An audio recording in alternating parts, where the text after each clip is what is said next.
necesitamos mucho, mucho que mejorar, ¿verdad? Entonces, pues vamos a ver, a darle inicio porque no nos va a alcanzar la jornada. Vamos a dar inicio ya y cualquier duda, consulta o aclaración, ustedes pueden hacerla. Me interrumpen y con gusto la aclaramos. Porque es importante que en educación no dejemos cabos sueltos, ¿verdad? Sino que vayamos dejando todo clarito para el beneficio nuestro y de nuestros estudiantes. Así que veamos, me confirma si pueden ver la presentación completa y damos inicio. Sí podemos, licenciado. Perfecto. Lástima que por el tiempo pues no vamos a poder elaborar instrumentos, sería lo ideal, pero tal vez más adelante tenemos como un seminario taller donde podamos elaborar instrumentos y verificar que los instrumentos que nosotros estamos utilizando en nuestras instituciones pues están de acuerdo a las normativas primero y segundo que son de beneficio para el aprendizaje de los estudiantes, porque esa es la finalidad de la educación, que nuestros estudiantes estén siendo evaluados de manera adecuada. Vamos a tratar de ver los instrumentos que nos van a servir y para eso vamos a iniciar con una reflexión. El texto que traigo a cuenta este día es Isaías 28, el versículo del 23 al 29. Es un texto muy bonito, bastante amplio. Los que ya conocen muy bien la Biblia, pues saben de qué estamos hablando, pero me voy a quedar con esta parte del texto. Mire que dice, es que su Dios lo instruye y le enseña lo correcto, pues al eneldo no se le pasa el trío, ni al comino se le pasa la rueda de carreta. Más bien, el eneldo se sacude con un palo y el comino con una vara. ¿De qué estábamos hablando acá? Miren, es que su Dios le instruye y le enseña lo correcto, dice. Al inicio del texto, en el versículo 23, dice claramente, estad atentos y oíd mi voz, atended y oíd mi dicho, el que ara para sembrar, arará todo el día, y al final, ¿qué va a hacer? Va a sembrar, va a sembrar. Y cuando ya ha sembrado, dice, en línea recta va a sembrar el trigo, el eneldo lo va a sembrar en otro espacio a la par del trigo y alrededor va a sembrar comino, cebada y avena al borde, de manera apropiada. ¿Y eso quién lo hace? ¿Por qué lo hace así? Porque así le instruye Dios. Entonces, digamos que cuando nosotros trabajamos y echamos a andar nuestra labor docente, también Dios nos dice qué vamos a sembrar y en qué terreno, cuál es el terreno más fértil y apropiado para poder tener éxito en lo que estamos enseñando a nuestros alumnos. Ahora bien, cuando nosotros evaluamos, también nos dice Dios cuál es el instrumento adecuado para evaluar al alumno. No podemos dejarlo a la suerte, tenemos que dejarnos inspirar por Dios, instruir por Dios y siguiendo los lineamientos que ya están dados, pues. ¿Y quién es el que le enseñó a los que diseñaron los instrumentos, al que diseñaron los lineamientos? Pues Dios. Es que su Dios le instruye y le enseña lo correcto, dice. Entonces el mensaje final es utilizar siempre el instrumento adecuado para cada tarea, ¿ya? Así como al eneldo no se le pasa el trillo, ni al comino se le pasa la rueda de la carreta, así al alumno no se le puede medir a todos con el mismo instrumento. No se le puede medir a todos con la misma técnica de evaluación. El instrumento adecuado para la tarea específica que hemos diseñado, ¿no? Ese es el mensaje de este día y yo espero que nos tomemos el tiempito y leamos Isaías 28, 23, 29, porque nos da alineamientos bien claros, nos dice cómo debemos actuar y dejarnos instruir por Dios, que es lo mejor, ¿no? Porque Dios nos da los instrumentos y pues vamos a obtener la cosecha que nosotros esperamos y nos dejamos orientar, nos dejamos instruir por Dios. Vamos a orar entonces, vamos a ponernos en la mano de Dios para que sea Él quien nos guíe en este momento de aprendizaje y pues que sea de provecho para todos. Señor Dios, te pedimos sabiduría y claridad mientras nos instruimos en la evaluación del aprendizaje de nuestros estudiantes. Guíanos para ver su progreso y sus necesidades, para que podamos apoyarlos en su camino hacia el conocimiento. Que la evaluación no sea solo un juicio, sino una oportunidad para comprender sus fortalezas y áreas de crecimiento. Concédenos la paciencia y la compasión para guiarlos con amor y entendimiento. En el nombre de Jesús oramos. Amén. Bien, ahora sí, vamos a dar inicio a la sesión 2, herramientas y estrategias de seguimiento del aprendizaje. Hay varios subtemas que ahí van a estar implícitos y otros pues de manera bien explícita. El diseño y aplicación del instrumento lo vamos a dejar al final y vamos a empezar con las estrategias para el seguimiento continuo del progreso de los estudiantes. Vamos a recordar un poquito la jornada anterior y para eso pues vamos a recordar que existen tres tipos de evaluación de acuerdo al momento y las características principales que estas tienen. Por ejemplo, de acuerdo al momento de aplicación, la evaluación puede ser diagnóstica si se aplica al inicio, puede ser formativa durante el proceso y sumativa pues al final del proceso. ¿Qué características tiene la evaluación? Es holística e integradora en cualquiera de sus momentos, y si fuese por sus agentes o en cualquiera de sus agentes es holística, es integradora. Aparte de eso, la evaluación es continua, es decir, que permanentemente se está evaluando y es motivadora. La evaluación no es para quebrarse el alumno, la evaluación no es para aplazar, la evaluación no es para causar daño, ¿no? La evaluación es motivadora, es para que el alumno se centre más en el aprendizaje, para que el alumno esté motivado a mejorar cada día, para que el alumno tenga la motivación necesaria para aprobar el grado. Pues, cuando es diagnóstica, de acuerdo al momento de aplicación, la evaluación identifica diferencias individuales. En esa parte, la evaluación permite reconocer los estilos de aprendizaje, las fortalezas y las debilidades del alumno. Ahí se determinan cuáles son las adecuaciones curriculares que yo voy a realizar en mi planificación. Y ahí me determina qué apoyos curriculares voy a necesitar yo en la evaluación. Eso cuando estamos en su momento diagnóstico. Identificar las diferencias individuales que ya sabe cómo se hace, ¿verdad? Retomamos el historial que dejó el maestro del grado anterior. Es decir, yo estoy atendiendo sexto grado, entonces yo tomo el historial del quinto grado del año 2023, ¿no? Porque estamos en el 24. Entonces, tomo el historial o el diagnóstico final y verifico cuáles fueron los logros alcanzados en cada estudiante y cuáles están en proceso y cuáles no se lograron para tener un punto de partida. Luego, realizo mi evaluación diagnóstica y planifico las adecuaciones curriculares y los apoyos curriculares que voy a necesitar. Ese es su momento diagnóstico. Y eso solo se hace al inicio del año. No, también la podemos hacer al inicio de cada unidad, al inicio de cada trimestre o de cada periodo en el caso de bachillerato. En cada momento que vamos a dar inicio podemos hacerla, ¿no? La evaluación diagnóstica es como en parvularia.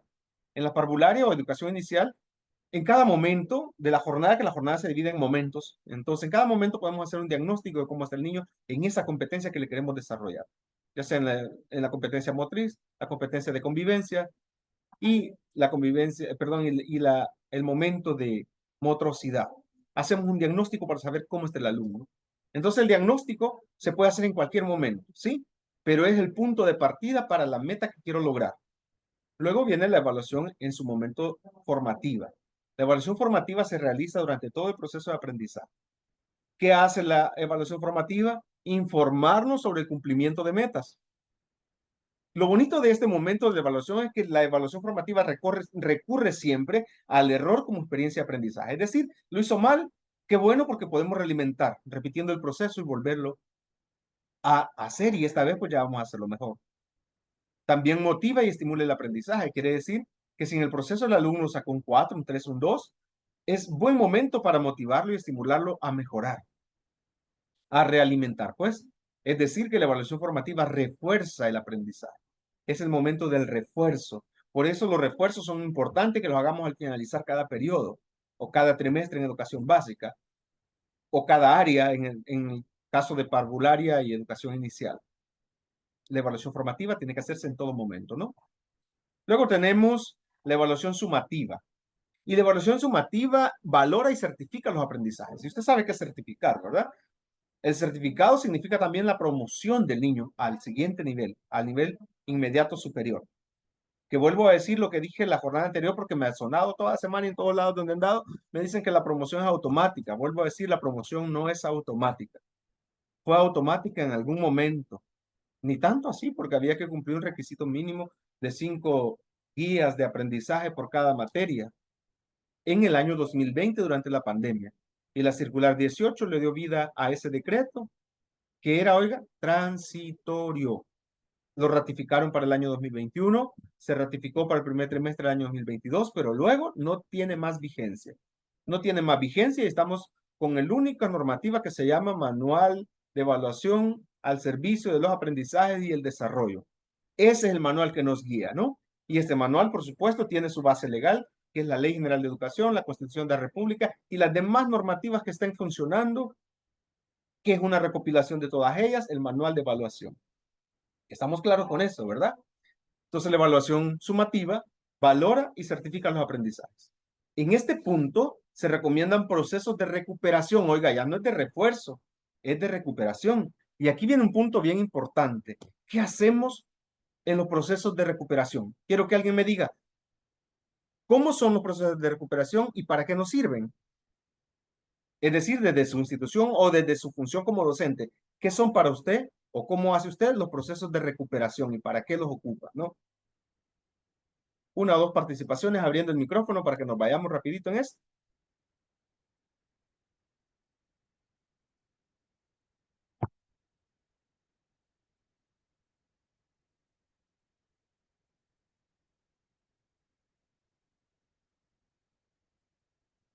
Hola, hola, si estamos ahí. Porque sabe que los procesos de recuperación son como un problema también en el quehacer docente. ¿O no están de acuerdo conmigo? Sí quiero que me lo digan, ya sea en el chat o abriendo el micrófono, pero quiero que me digan esto. ¿Los procesos de recuperación se convierten en un problema, sí o no, para los docentes? Les dejo la motivación para que vayan participando. Voy a avanzar porque no nos va a alcanzar el tiempo. Normalmente, si hacemos recuperación, lo que hacemos es darle una guía al niño. Y decimos, vaya, con esa guía usted recupera y ya estuvo, ¿no? Me la entrega y va a tener nota y algunos le ponen hasta 10. Oiga bien, los procesos de recuperación son cuando hemos promediado y el promedio no le alcanzó para aprobar el grado. Entonces tenemos que ver en qué áreas el niño falló, cuáles son las que tengo que reforzar y a partir de ahí yo planifico un proceso de recuperación que puede durar una semana o hasta 2 semanas de ser posible, pero una es lo normal, ¿no? Para no complicarme yo tampoco. Entonces en esa semana yo refuerzo al estudiante con las partes o las áreas que el niño no logró desarrollar. Y al final del proceso de recuperación lo vuelvo a evaluar. Hay dos formas. Cuando vuelvo a evaluar al estudiante, la nota que él saca en el periodo de recuperación, esa nota la voy a promediar con la nota que tenía.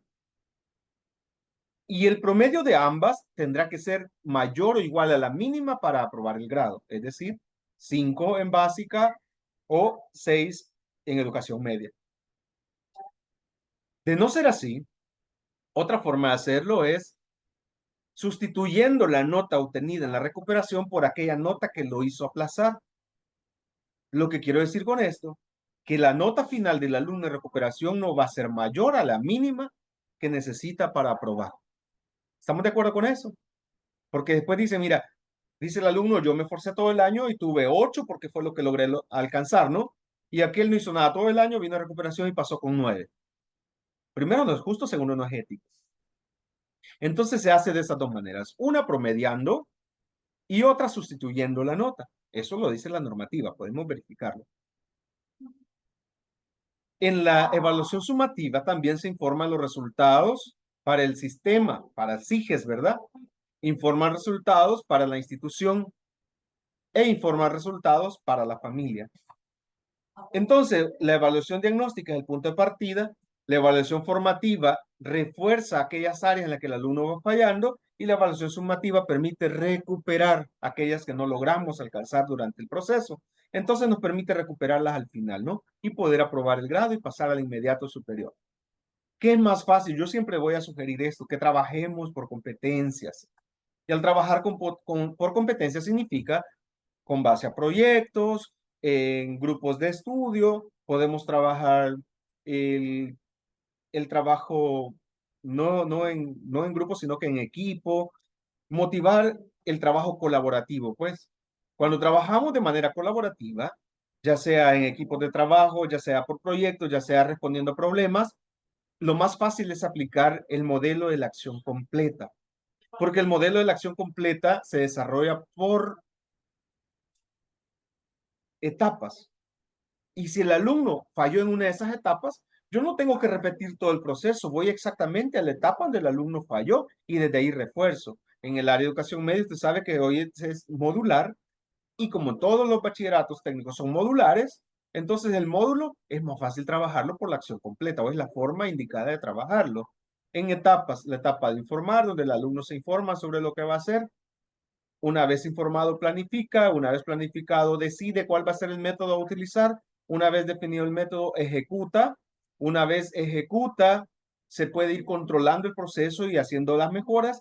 Una vez terminado el proceso y valorado, y una vez controlado, pues se va a valorar o evaluar o calificar, ¿ya? Y ahí termina.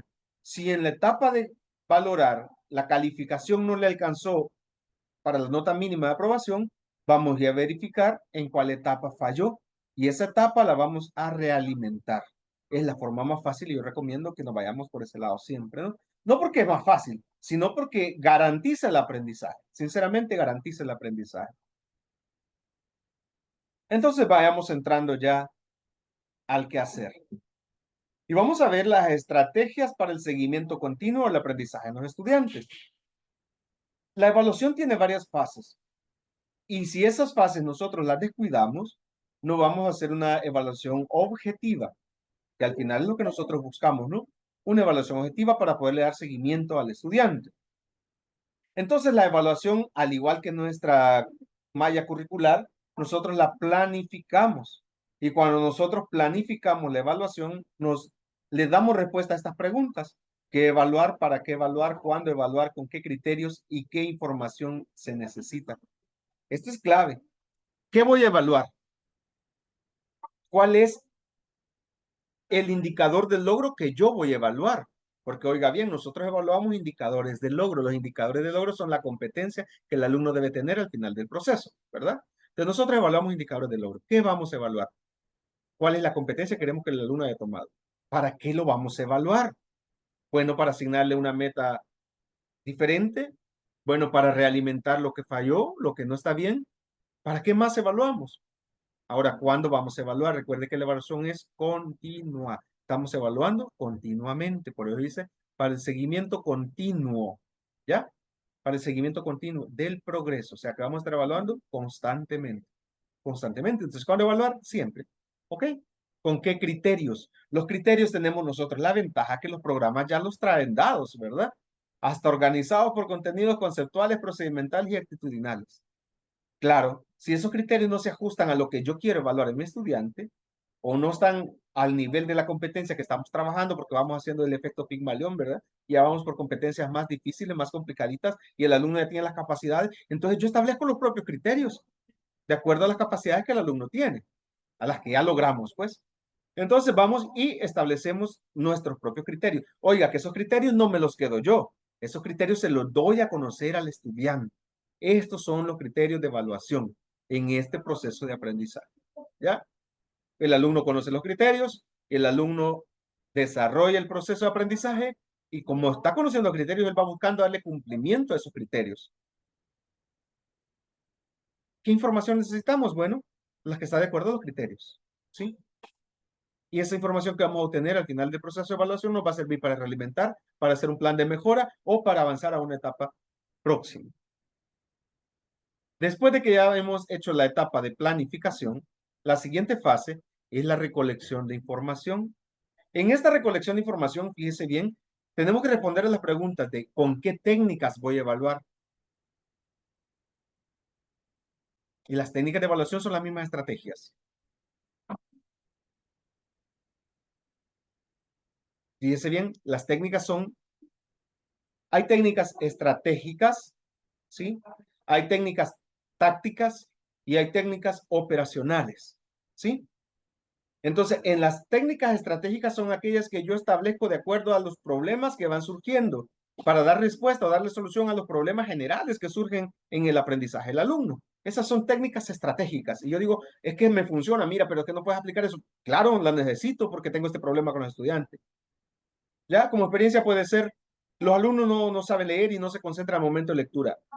Entonces, hagamos una dinámica que exija la concentración del estudiante. Un juego puede ser que exija que el alumno esté concentrado en el juego. Por ejemplo, como pasar un mensaje, ¿no? Se lo pasa al primero y este tiene que replicárselo al otro y el mensaje no tiene que perderse. Y al final tiene que llegarme a mí el mismo mensaje. Si no llegó el mismo mensaje, el alumno no estaba concentrado y no sabe transmitir información. Lo repito las veces que sean necesario. Cuando tengo al equipo concentrado, ahora leemos.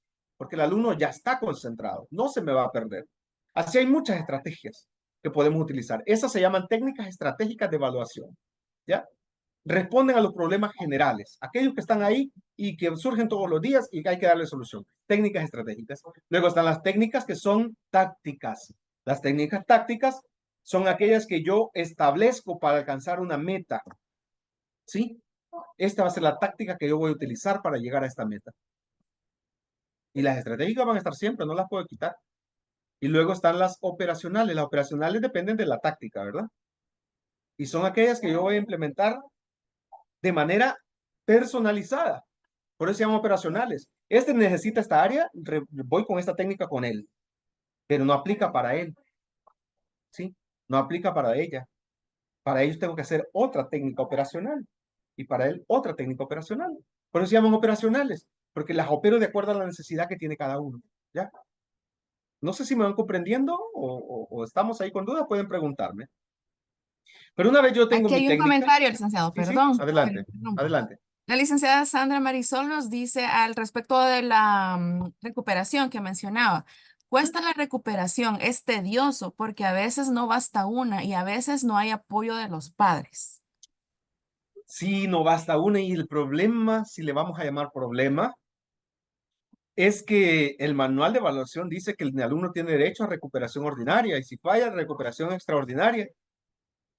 Y si aún así falla, se reúne el equipo pedagógico, incluyendo la dirección, y deciden qué hacer con el alumno con tal que no repruebe. Es decir, otro tipo de evaluación, otra estrategia, aparte de la recuperación extraordinaria. Si agotado ese recurso, el alumno reprobó, no cumplió, no llegó, no hizo nada, el alumno está reprobado. Y no hay forma que me digan que es continuo el proceso, el niño tiene que pasar. No, no hay promoción automática. Ya hice recuperación y el alumno falló. Hice extraordinaria, le entregué todo y el niño ni siquiera me lo devolvió.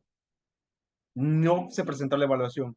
Ya hablamos con el equipo pedagógico, llamamos al papá y al niño, dijeron que lo iban a hacer, pero el niño otra vez no lo presentó, lo hizo solo por salir de compromiso, no tiene las competencias, se queda reprobado. Punto.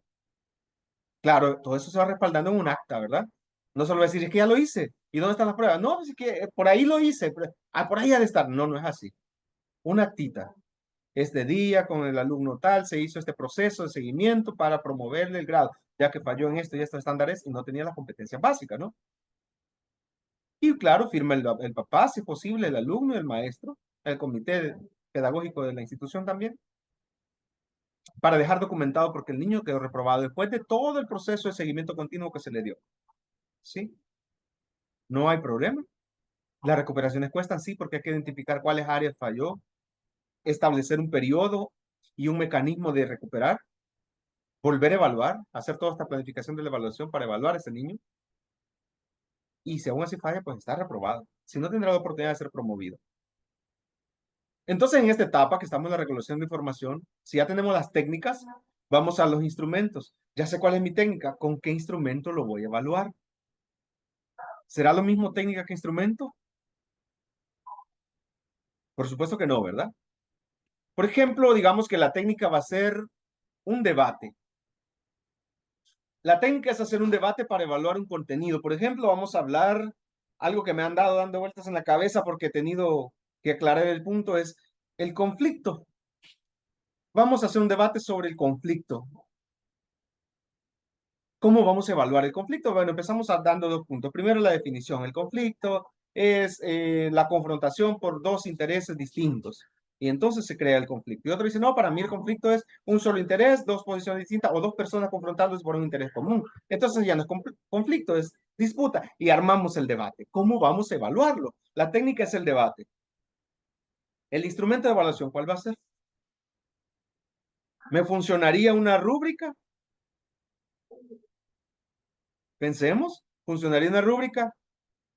¿Funcionaría una lista de cotejo? En ambas se establecen criterios, pero en la lista de cotejo está, no está, no está, o sí está, ¿verdad? Y la rúbrica no, la rúbrica es gradual. Lo hace bien, lo hace medio bien, no lo hace, ¿ya? Se observó siempre, se observó a veces, no se observó. Entonces sí funciona cualquiera de los dos instrumentos, es válido. La técnica, el debate, instrumento, rúbrica, lista de cotejo, y hay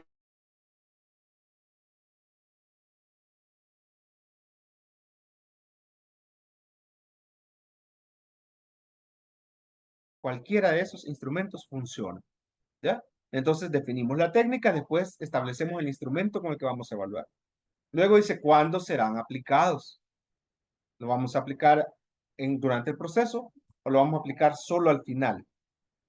Establecemos eso en la planificación y pasamos a la siguiente fase, que es el análisis de la información.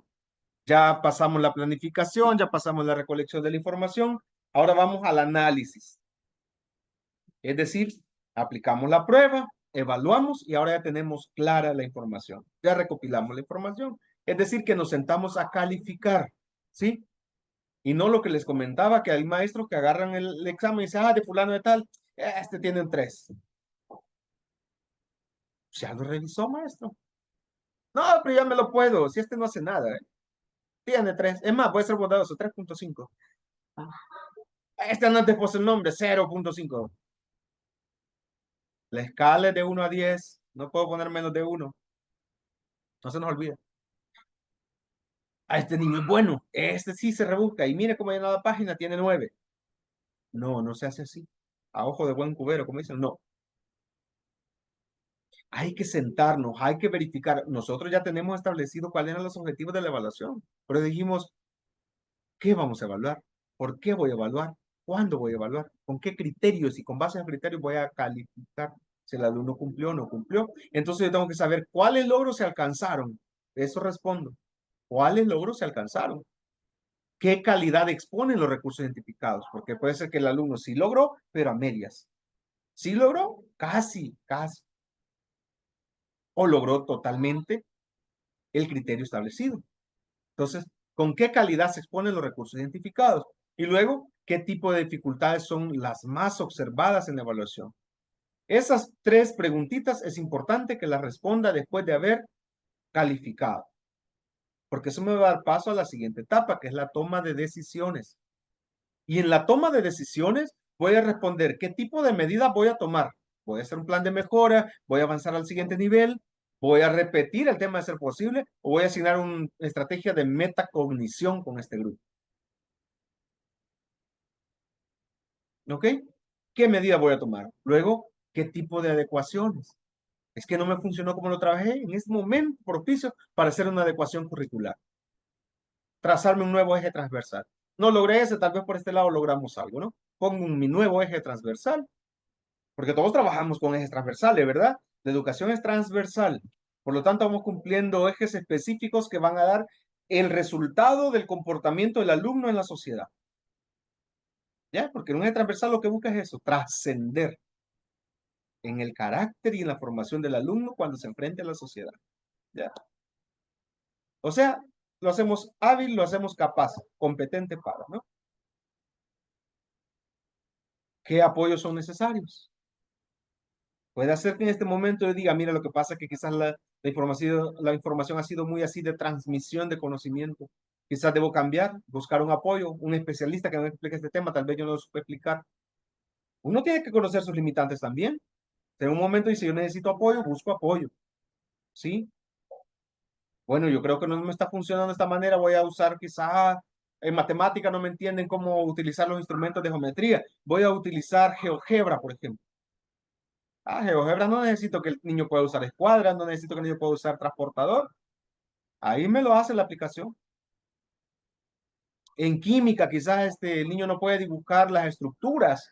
Más que todo estamos en orgánica y aquellas estructuras todas complicadas que el alumno no las puede hacer. Bueno, cambio el enfoque, que ya no las dibuje, ¿no? Le doy el dibujo y que él me las nombre, puede hacer. O es más, le enseño a utilizar Ken Sketch. Ken Sketch me permite que yo escriba el nombre y él me hace la estructura. O me permite dibujar la estructura y Ken Sketch me la nombra. Y el alumno va a ser competente al final, pues. Solo busco un apoyo que salga de lo tradicional, ¿ya? Entonces, ¿qué apoyos necesito? ¿Cuáles son necesarios? ¿A quiénes comunico y cuándo? ¿A quiénes debo comunicar los resultados de la evaluación y las decisiones que tomo? ¿A quién debo notificarle? Primero, al alumno, porque es el agente directo con el que estoy trabajando. Al alumno le notifico, le explico, le doy a conocer. También a su representante, llámese encargado, padre, madre, abuela, tío o cualquiera que esté a cargo del estudiante. Y también le voy a comunicar al comité pedagógico o a la administración de la institución. ¿Por qué debo informarle a ellos? Porque las decisiones que voy a tomar van a afectar al alumno positiva o negativamente algunas veces. Y cuando hay un reclamo, una queja, la queja o el reclamo va a llegar a la dirección. Por eso todas las adecuaciones y todas las decisiones que voy a tomar deben saberla.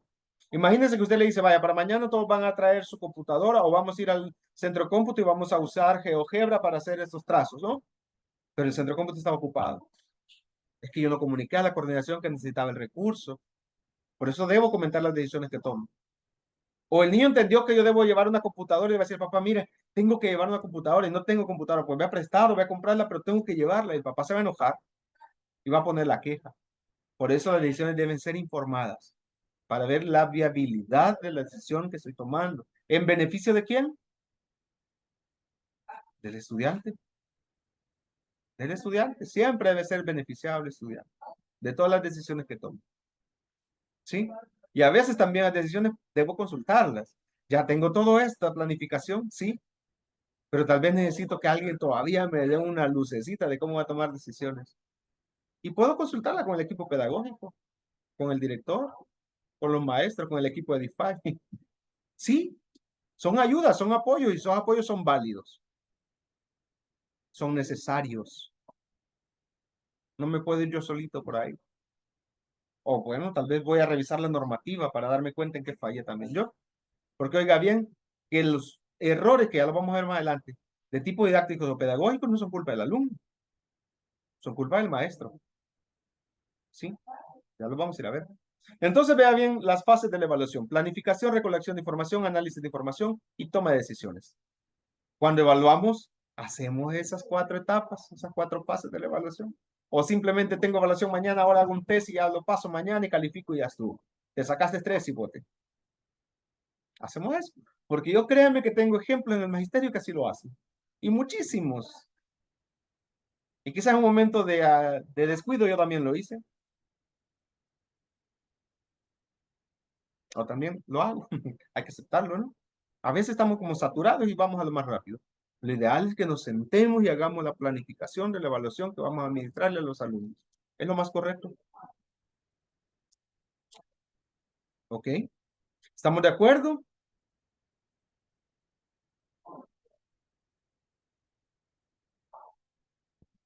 Porque estamos bien calladitos, ¿no? O asustados puede ser. Esto asusta porque es como que mucho trabajo, ¿verdad? Estrategias para el seguimiento continuo del progreso de los estudiantes. En el nivel de educación inicial, que ahora ya todos tenemos educación inicial, ¿verdad? Porque según la ley Crecer Juntos, la primera infancia termina a los 8 años y la niñez termina a los 12 años y la adolescencia a los 18 años. ¿Ya? Entonces, el nivel de educación inicial comprende desde la concepción del niño y niña hasta antes de cumplir los 4 años según la Ley General de Educación. Entonces lo que tenemos, educación inicial, aquello que teníamos maternal, le llamábamos antes, ¿verdad? Maternal. Y teníamos los niños de 3 años y les enseñábamos motricidad y todo lo demás. ¿Cuáles son las áreas de desarrollo? Dice, las áreas biopsicomotoras, socioafectiva y cognitiva, por medio de una atención adecuada y oportuna. No lo podía poner a leer, a escribir al niño de 3 años. La Ley General de Educación dice que las áreas que yo voy a atender son biopsicomotoras, socioafectiva y cognitiva. ¿Por medio de qué? De atención adecuada y oportuna. De acuerdo a la edad del niño. Desde los 1 lo teníamos a veces en los que tenían maternal, pues, o pre-kinder, como se le llamaba también. Ahora bien, en el nivel de educación parvularia, que viene de los 4, 5 y 6 años, kinder 4, kinder 5, kinder 6 le llamamos también. En esas áreas se va a potenciar las áreas socioafectivas, cognitivas, psicomotoras del niño. ¿A partir de qué? De sus espacios vitales, la familia, la escuela y la comunidad. Si usted sabe bien, la currícula de parvularia son esas áreas que se trabajan. Primero la familia. Y hablamos de cómo debe ser la familia, de cómo debe tratarse, de cómo tienen que cuidarnos, qué protecciones tienen que darnos, cuáles son nuestros derechos, cuáles son las obligaciones de la familia. Después viene el área 2, la escuela. Y hablamos de la escuela, y ahí lo llevamos a un recorrido por la escuela para ver sus áreas, sus componentes, las personas que tienen incidencia, los que están con nosotros en la escuela, y bueno, y todo lo demás, ¿no? Familia, escuela, y luego la comunidad. Lo llevamos al plano de la comunidad para que el niño se sienta parte, sea como muy conocedor del espacio que lo rodea, ¿no? Atendiendo que las áreas socioafectivas, cognitivas y psicomotoras. Ahí viene otro dilema. Dicen, no, es que el niño no tiene por qué aprender a leer y escribir en parvularia. Tiene que ser de acuerdo a su edad y tiene que ser progresivo cuando él quiera, cuando él pueda, ¿no? Si están de acuerdo con eso, hágame saber. No sé con qué me va a hacer saber, pero hágame saber. Es que están de acuerdo que el niño debe aprender de acuerdo a su desarrollo natural, sin que se le vaya guiando que en kinder senior saber leer y escribir, porque muchos manejan eso. No, es que fue la reforma del 2015 que decía eso. 2015 no hubo la reforma. Una actualización del plan social de educación que se llamaba Vamos a la escuela. Hubo una actualización del plan social educativo, pero no hubo una reforma educativa. Entonces, el niño debe aprender a leer en parvularia, ¿sí o no? Oiga, que debemos desarrollarle al niño la parte psicomotora, el área cognitiva. Por lo tanto, tenemos que estimularlo. Y qué mejor que la lectura, qué mejor que la escritura, los trazos básicos. El niño debe aprender en ese nivel. Claro, respetando su desarrollo natural, ¿verdad? De acuerdo a la edad, pues. Pero no dejarlo ahí olvidado. Lo voy estimulando para que el niño vaya aprendiendo, ¿sí? Lo voy estimulando. Que eso no se nos olvide. La labor pedagógica parte de las necesidades e intereses de las niñas y los niños. Se respeta el ritmo individual y natural de desarrollo. Esta es la parte que todo el mundo decía. Es que, mire, el manual tuvo una actualización y ahí dice que se respeta el ritmo individual del niño. Si el niño no quiere aprender, que no aprenda. ¿Es correcto eso? ¿Es pedagógico? Claro, yo voy a respetar el ritmo, no lo voy a obligar ni lo voy a castigar porque no leyó, ni le voy a poner líneas para que mejore la letra. Eso jamás lo vaya a hacer, ni se le ocurre. Pero debe estimularlo para que tenga el máximo logro de acuerdo a su edad.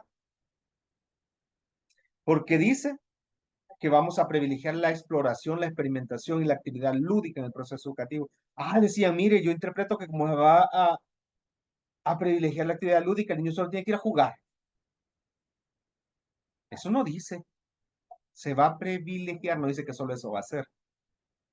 Es decir, la actividad lúdica no es que el niño va a ir solo a jugar, sino que yo voy a enseñar a través del juego, ¿sí? Y estoy aclarando esto porque yo lo he escuchado en muchos maestros de parvularia. Yo lo voy a estimular a través del juego.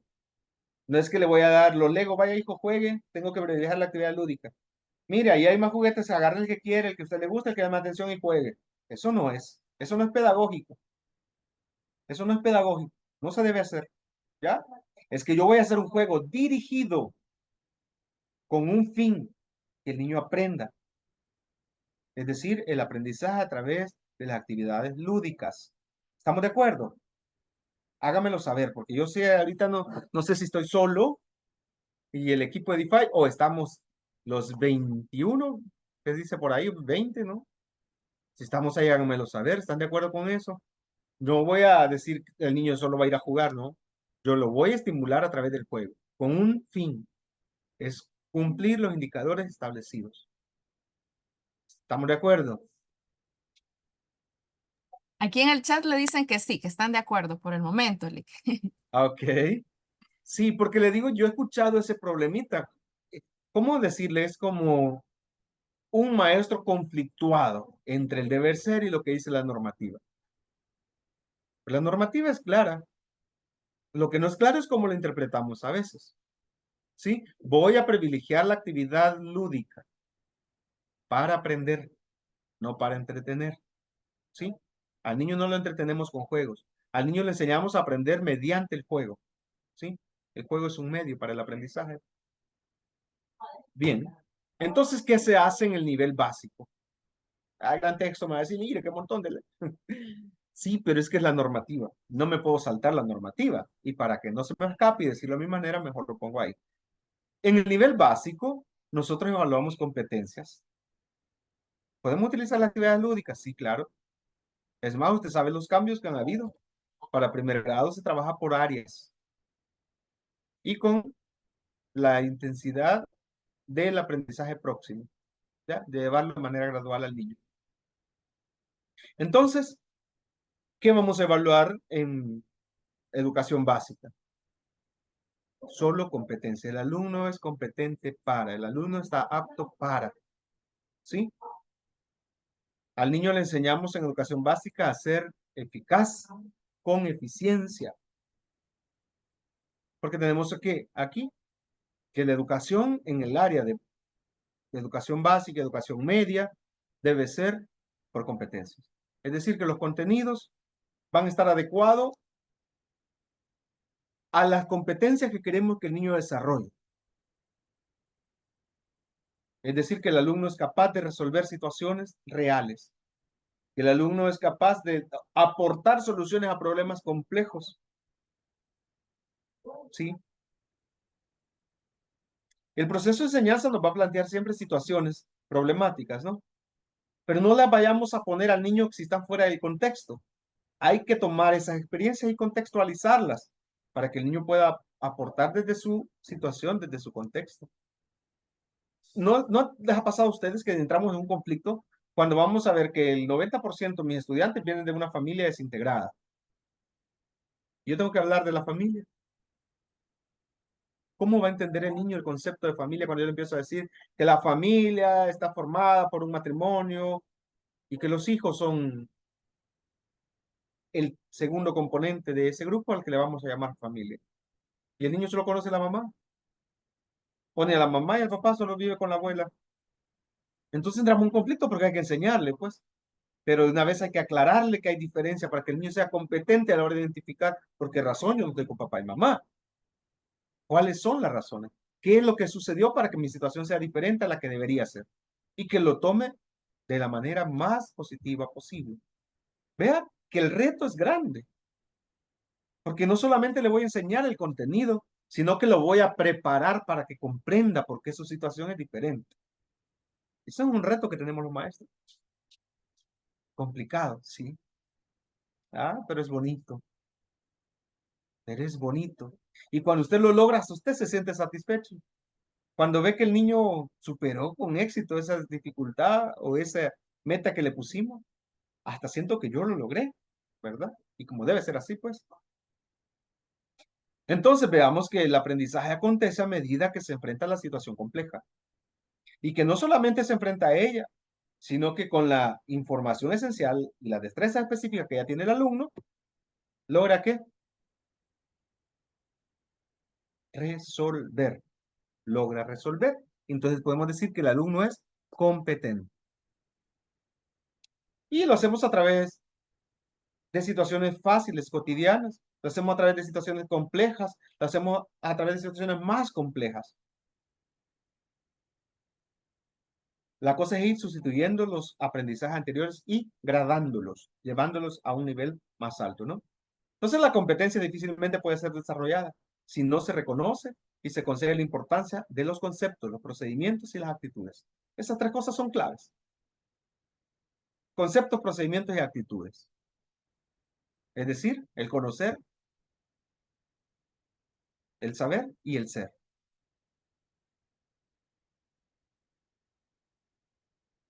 Conocer conceptos. Saber procedimientos. Ser actitudes. Y nuestros alumnos deben saber, conocer, saber y ser. ¿Ya? Tenemos que darles importancia para que sea una competencia. Si no tienes importancia, no es una competencia. El alumno no va a ser competente. Porque esto se va a poner de manifiesto, ¿verdad? Ahí, en el saber conocer, el saber hacer y el saber ser. Veamos, ¿cómo nosotros evaluamos esa competencia? Emitimos un juicio, ¿verdad? El juicio de la evaluación de la competencia tiene el valor a medida que,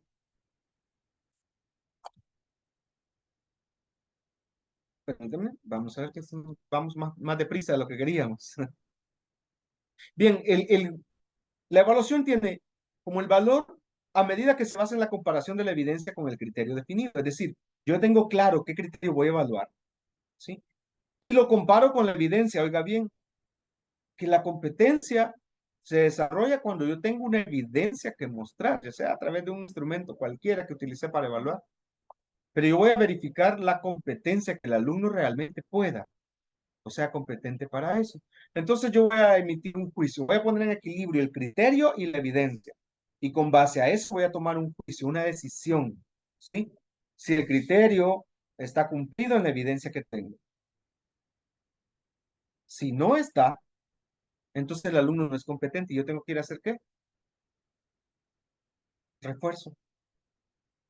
Cambiar el criterio. También, si es necesario. Tal vez la expectativa del criterio era muy alta. Entonces la evidencia tiene que responder al criterio y estar en equilibrio para que yo pueda emitir un juicio que realmente sea válido. ¿Se entiende este punto? Que las competencias no son solamente porque se estableció y ya estuvo. El niño hizo el examen y contestó bien. No, es poner el criterio a la par de la evidencia en equilibrio. ¿Ya? Se cumple el criterio y aquí tengo la evidencia. El niño actúa diferente, hombre. Hoy ya saluda todos los días. En moral y cívica le establecí que había que saludar y hoy el niño ya lo hace. Ahí está la evidencia. Entonces sí, criterio cumplido. ¿Ya?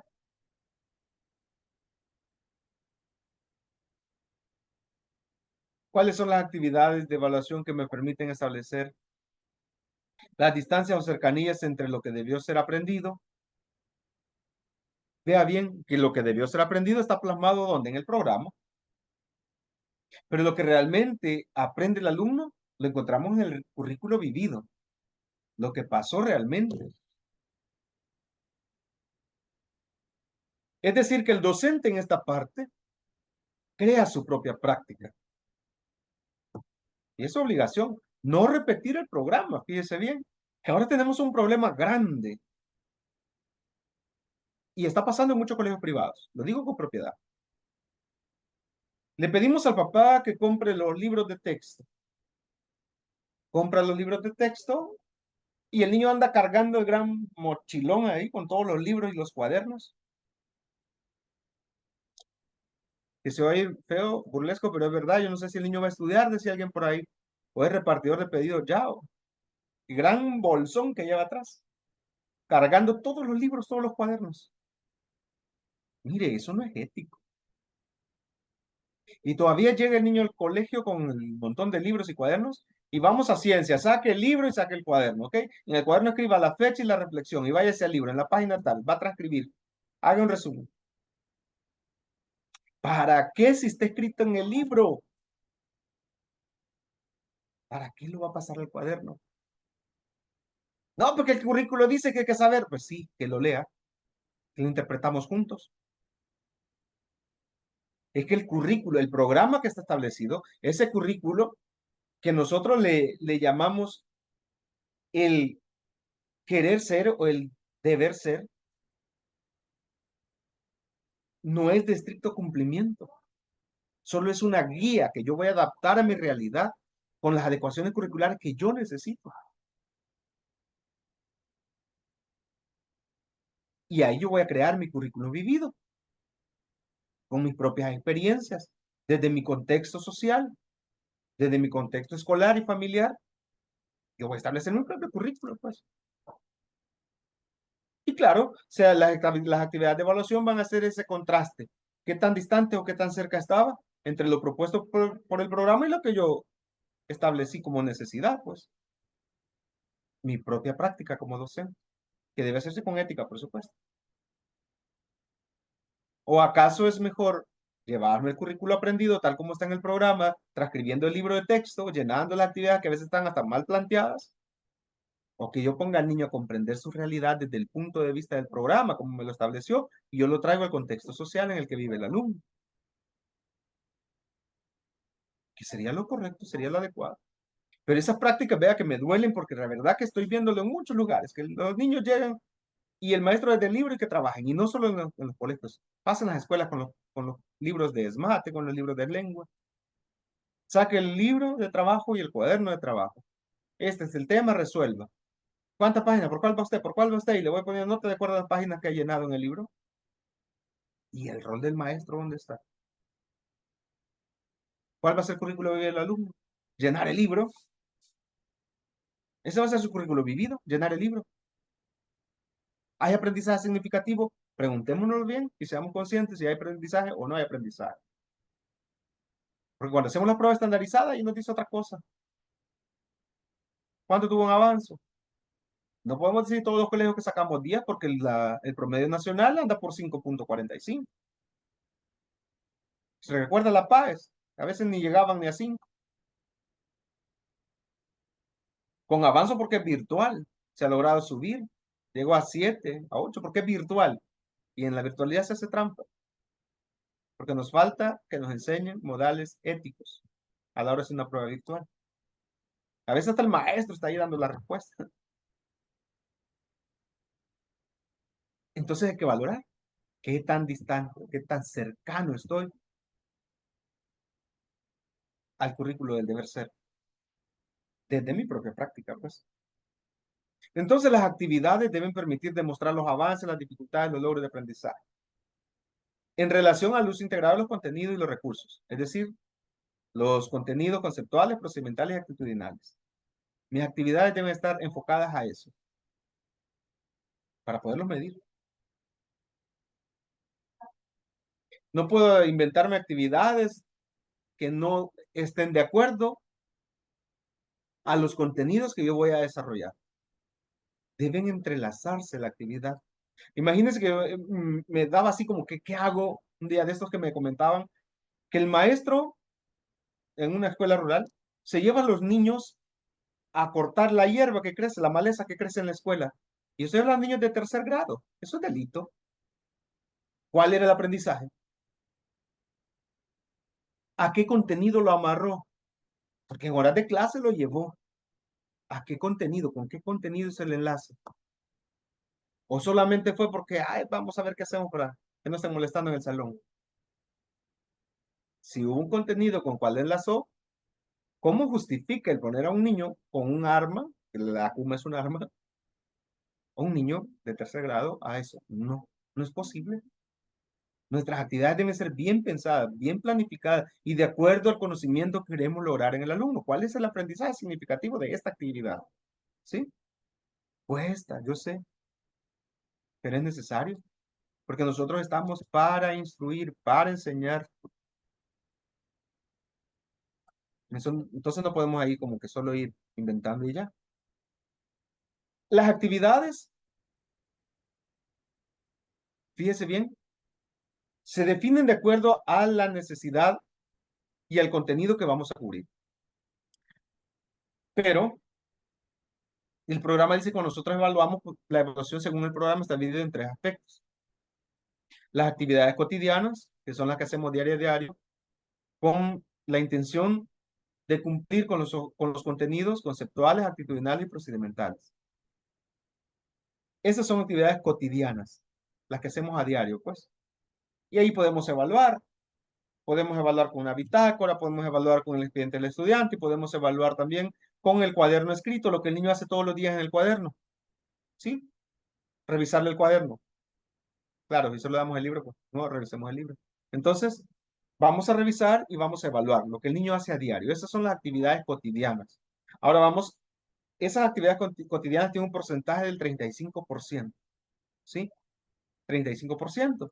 En las actividades cotidianas, ¿cuáles son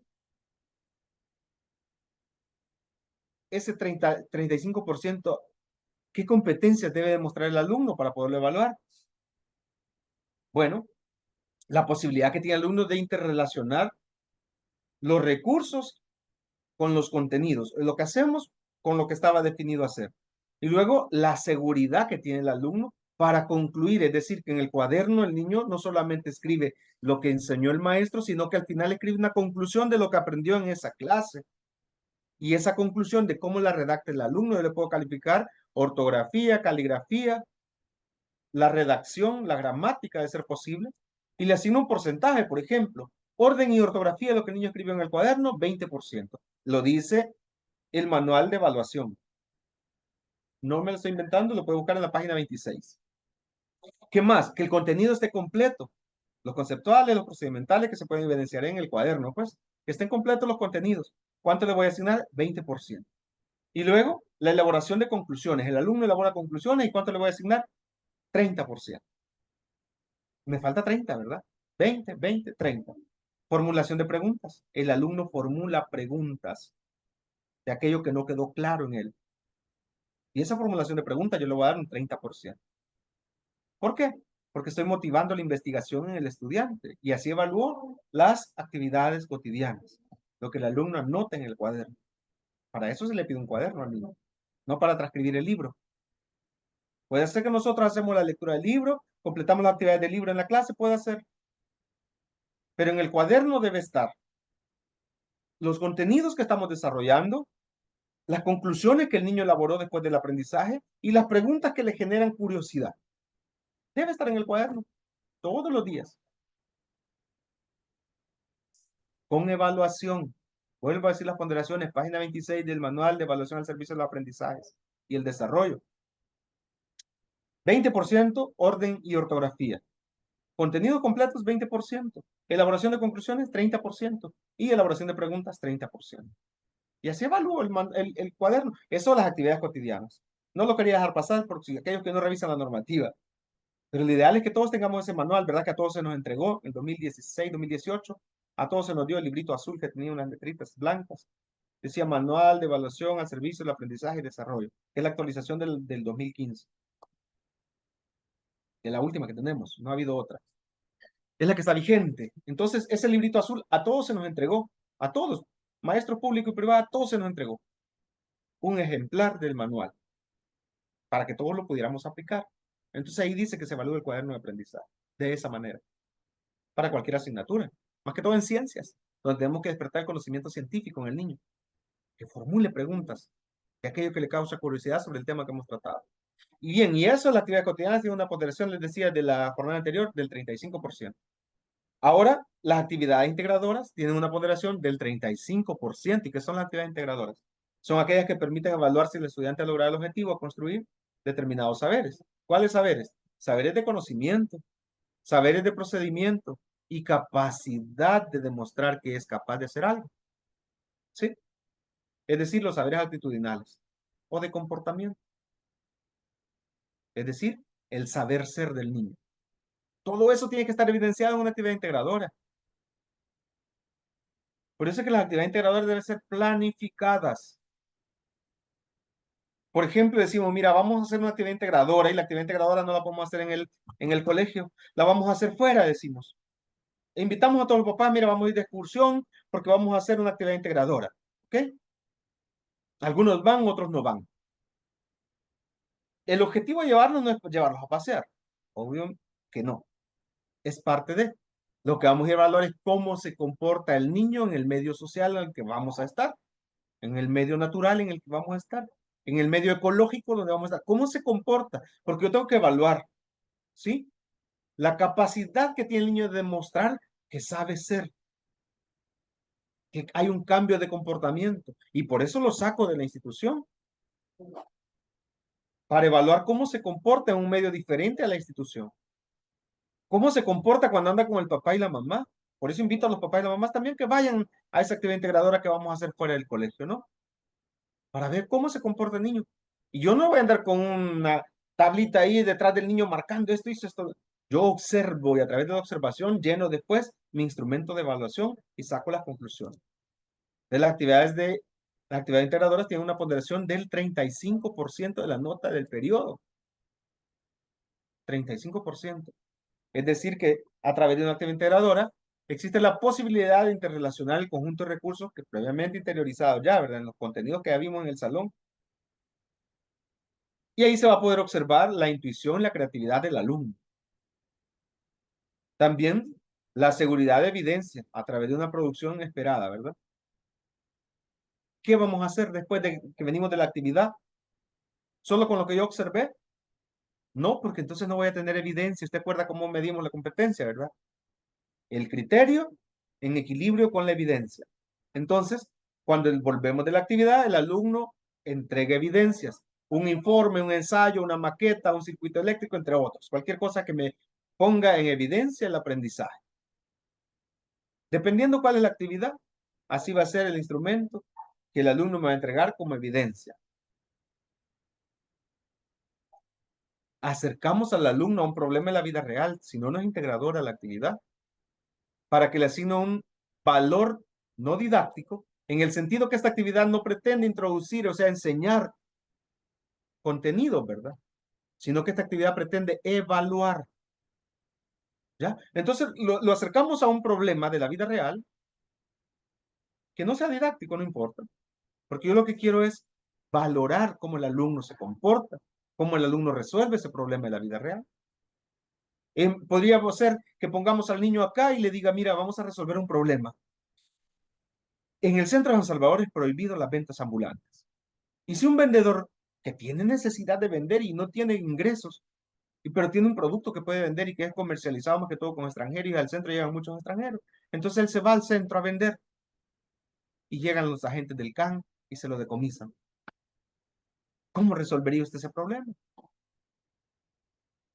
Y ya ponemos al niño a resolver un conflicto, ¿verdad? No, no a resolver, los conflictos no tienen solución. A buscar un acuerdo. Como es un conflicto, los conflictos tienen acuerdo. O se le da connotación de problema para resolverlo o se toman acuerdos. Ponemos al niño en ese momento de dificultad a que tome una decisión. ¿Cómo lo haría usted para que resolver el problema de necesidad que tiene el vendedor y que no riña con la ordenanza municipal? ¿Cómo lo haría? Y acercamos al niño a ese problema. Mire, pero eso no es didáctico. Claro que no. Es que yo no busco darle conocimiento o desarrollar un contenido. Busco evaluarlo, cómo enfrenta él las situaciones de la vida, para hacerlo competente. Y esa es una actividad integradora.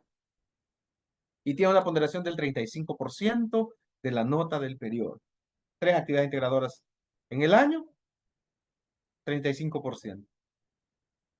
Entonces veamos, voy a retomar las cotidianas de las que hablaba anteriormente. Que se entiende por actividades cotidianas todo lo que el alumno realiza a diario. Incluye la revisión de cuadernos, ensayos, resúmenes, exposiciones, revisión de trabajos escritos, ya sea de forma individual o grupal. ¿Con qué propósito dice la normativa? Encontrar evidencias de la actividad y de los aprendizajes alcanzados por el estudiante.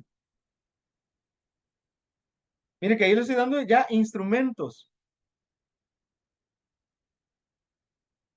Revisión de cuadernos, ensayos, resúmenes, exposiciones, revisión de trabajos escritos.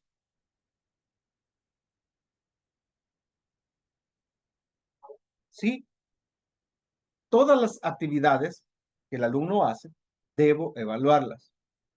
Evaluarlas, no calificarlas. Evaluarlas, porque si no evalúo, no sé si el niño es competente y no sé qué voy a reforzar.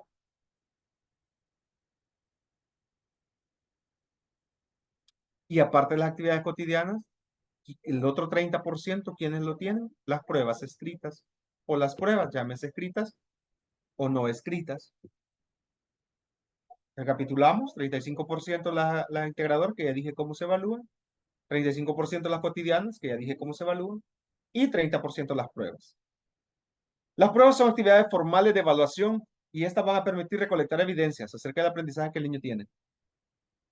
Estas pruebas pueden ser escritas, orales o prácticas, no necesariamente escritas. Se puede variar, se puede hacer una mezcla. Primer trimestre, prueba escrita. Segundo trimestre, una prueba práctica. Tercer trimestre, una prueba oral. Y sigue siendo una prueba con un 30% de ponderación.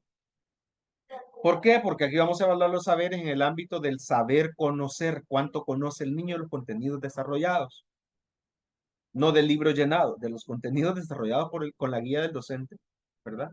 ¿Cuánto conoce? El saber conocer. Estas pruebas normalmente, dice la normativa, son de diseño homogéneo, es decir, una sola prueba para todo el grupo. No se hacen pruebas diferentes. Algunas veces, pero normalmente nosotros hacemos una sola prueba para el grupo y es válido.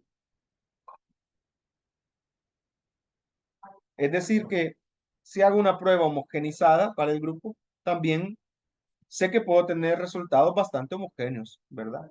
Siempre y cuando todos los alumnos han asistido, han estado atentos y tengan la misma capacidad de conocimiento. Entonces, lo que busco aquí es obtener un dato específico sobre el saber conocer. Las pruebas van a ser eh, aplicadas en el niño en un momento específico, al final, normalmente, al final del contenido, al final de la unidad o al final del periodo. Cuando nosotros diseñamos una actividad como herramienta de aprendizaje, ¿verdad? O de mejora del aprendizaje. Antes de diseñar una actividad, en este caso yo voy al refuerzo. Cuando nosotros vamos a diseñar, y eso porque había un comentario ahí que decía que era lo más difícil, ¿no? El refuerzo académico. Y que a veces los papás no colaboran, no se incorporan. Y voy un poquito rápido por el tiempo. Antes de que nosotros diseñemos una actividad de refuerzo, es necesario hacer un diagnóstico nuevamente para ver las condiciones de errores, atendiendo 4 factores. En estos 4 factores es preciso focalizar la exploración y brindar la atención correspondiente. Fíjese bien, la detección de los errores es el primer factor. Detección de los errores. Detectar cuáles sucedieron, cuáles fueron los errores, ¿no? La segunda, la descripción de los errores, es el otro factor. ¿Cómo describo yo el error cometido? La búsqueda de las fuentes de los errores. Fue del maestro, fue del alumno, fue del programa, fue del libro, fue de las condiciones del colegio que no me dejó desarrollar los contenidos porque había muchas actividades. Fue porque suspendió clase. ¿Cuál fue el error? La fuente del error. Buscar la fuente. Y luego la elaboración de un mecanismo de atención para superar lo detectado. Ya detecté el error, ya describí el error, ya sé cuál es la fuente de ese error. Y ahora voy a elaborar un mecanismo de atención para superar ese error detectado. El mecanismo me va a decir a mí cuál es el proceso de recuperación que voy a hacer en el niño. Si va a ser una realimentación de unas 3, 4 jornadas, si va a ser una guía de aprendizaje y que va a tener al final una evaluación, o cómo lo voy a recuperar de acuerdo al error, pues. ¿Y de dónde vino el error? Si fue un error didáctico, es mío. Si fue por inasistencia del alumno, el error es de él. Si fue por suspensión de clase a nivel nacional, el error es del sistema. Si fue porque el colegio me ocupó en otras actividades, error institucional. Busco la fuente, ahora elaboro el mecanismo. ¿Está claro eso? Si no, si hay dudas, preguntas, dígamelo. Porque a veces yo lo digo como lo entiendo, pero pues es que usted no me lo está entendiendo y entonces puedo explicarle de otra forma para que usted me lo entienda. Lo mismo funciona con los alumnos. Vea bien, de acuerdo a las investigaciones recientes, 5 son los errores de mayor frecuencia. Un error bien frecuente es debido a las dificultades del lenguaje y pasa a nivel básico. Primero, segundo, tercer grado. Dificultades de lenguaje. A los niños les cuesta hablar. Y entonces uno de los errores es ahí. Dificultad de lenguaje. El segundo es un error debido a las dificultades para obtener información clave. A veces el alumno no tiene dónde informarse, no tenía el libro de texto, no tenía acceso a internet. No tenía cómo informarse, pues otro error que suele suceder. El tercero es un aprendizaje deficiente de hechos, destrezas y conceptos previos. Es decir, el alumno no traía buenas bases, yo no me enfoqué en eso porque no hice el diagnóstico. Y entonces ahí estaba el error. Otro es debido a las asociaciones incorrectas, la rigidez del pensamiento, porque a veces nosotros somos bien cuadrados cuando enseñamos y queremos que el alumno lo haga como yo digo, como yo pienso, y no lo dejo que él explore otras maneras de hacerlo. Entonces, el error puede ser por rigidez del pensamiento o de asociaciones incorrectas porque no asoció como yo le estaba diciendo y por lo tanto lo batié. El alumno asociaba el conocimiento de otra manera y yo no lo evalué de esa forma, no valoré esa asociación que él hizo. O un error que suele suceder y a gran escala, ¿no? Y un quinto es la aplicación de los principios y las estrategias irrelevantes. Nos enfocamos en lo irrelevante y no nos enfocamos en la metacognición del contenido que estamos dando. Y eso es un error bastante frecuente.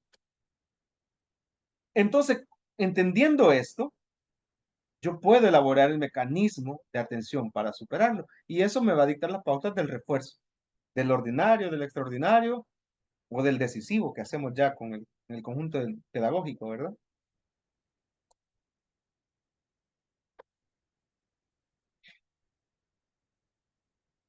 Pasamos a las técnicas de evaluación. Vuelvo a decir, como lo dije al inicio, las técnicas no son lo mismo que los instrumentos. Las técnicas son procedimientos y hay una secuencia determinada que me va a arrojar a mí de manera eficaz pasos, comportamientos o productos precisos, específicos, para llevar a cabo que un proceso hay que definir pasos claramente de cómo voy a guiar el curso de las asociaciones para conseguir los objetivos propuestos. Fíjese bien, el curso de las acciones que yo voy a tomar van a ser de acuerdo a los objetivos propuestos. Es decir, ese objetivo que yo tengo lo voy a desintegrar en metas claras, ¿ya? Establezco una meta para esto, establezco otra meta para esto, otra meta para esto. No importa cuántas metas tenga que establecer, con tal de que logre el objetivo.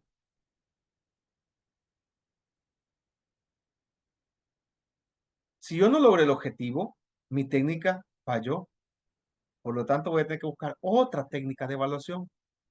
Las técnicas de evaluación por competencias demandan un conjunto de otras técnicas que evidencian los saberes aprendidos del estudiante durante las diferentes situaciones de aprendizaje. ¿Por qué digo que la técnica de evaluación por competencias demanda de otras técnicas? ¿Se acuerda como le decía al inicio? Técnicas estratégicas, técnicas tácticas, técnicas de operación dentro de la técnica por competencias. Son 6 etapas en las que evaluamos la competencia y cada etapa requiere de técnicas diferentes. Entonces las técnicas son herramientas que hacen posible contar con las evidencias, desde el diagnóstico de los saberes previos, durante el proceso de evaluación, que es la formativa, y al final, como la evaluación sumativa. Entonces, establecer las técnicas o buscar la técnica adecuada, como decíamos al principio, que la Biblia dice, me va a instruir Dios de cómo voy a evaluar. Y para cada acción yo voy a tener una técnica adecuada. No voy a hacer la misma técnica en todas las etapas. A buscar la técnica adecuada. Dejarme instruir, pues. ¿Cuáles son las técnicas más comunes, las que normalmente usamos? Quizás me voy a detener aquí. Quiero que participen porque quizás estoy solito. ¿Solito? ¿O hay alguien ahí? ¿Cuáles son las técnicas más utilizadas en su quehacer docente? 2 o 3 participaciones. Alguien se fue, ¿verdad? Corrió. Solo 2 o 3 van a participar. Adelante, en el chat o abriendo el micrófono. ¿Cuáles son las técnicas que usted utiliza para evaluar el aprendizaje de sus chicos?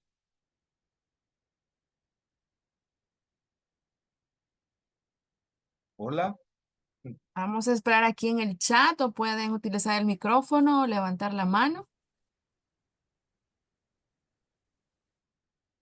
No se preocupe si no tiene definida una técnica, pero normalmente todos la tenemos, ¿verdad? Que es nuestro quehacer diario, pues. Pero si no tiene definida una, piense usted cuál podría ser. La técnica que es más común o más fácil de utilizar. Porque vuelvo a decir, a veces nos cuesta a nosotros establecer las técnicas. Y así que nos vamos con administrar instrumentos sin técnica alguna. Aquí, licenciado, la licenciada Lorena Guadalupe nos dice experimentos, exposiciones, elaboración de álbumes. Y el álbum se convierte en un instrumento o una técnica.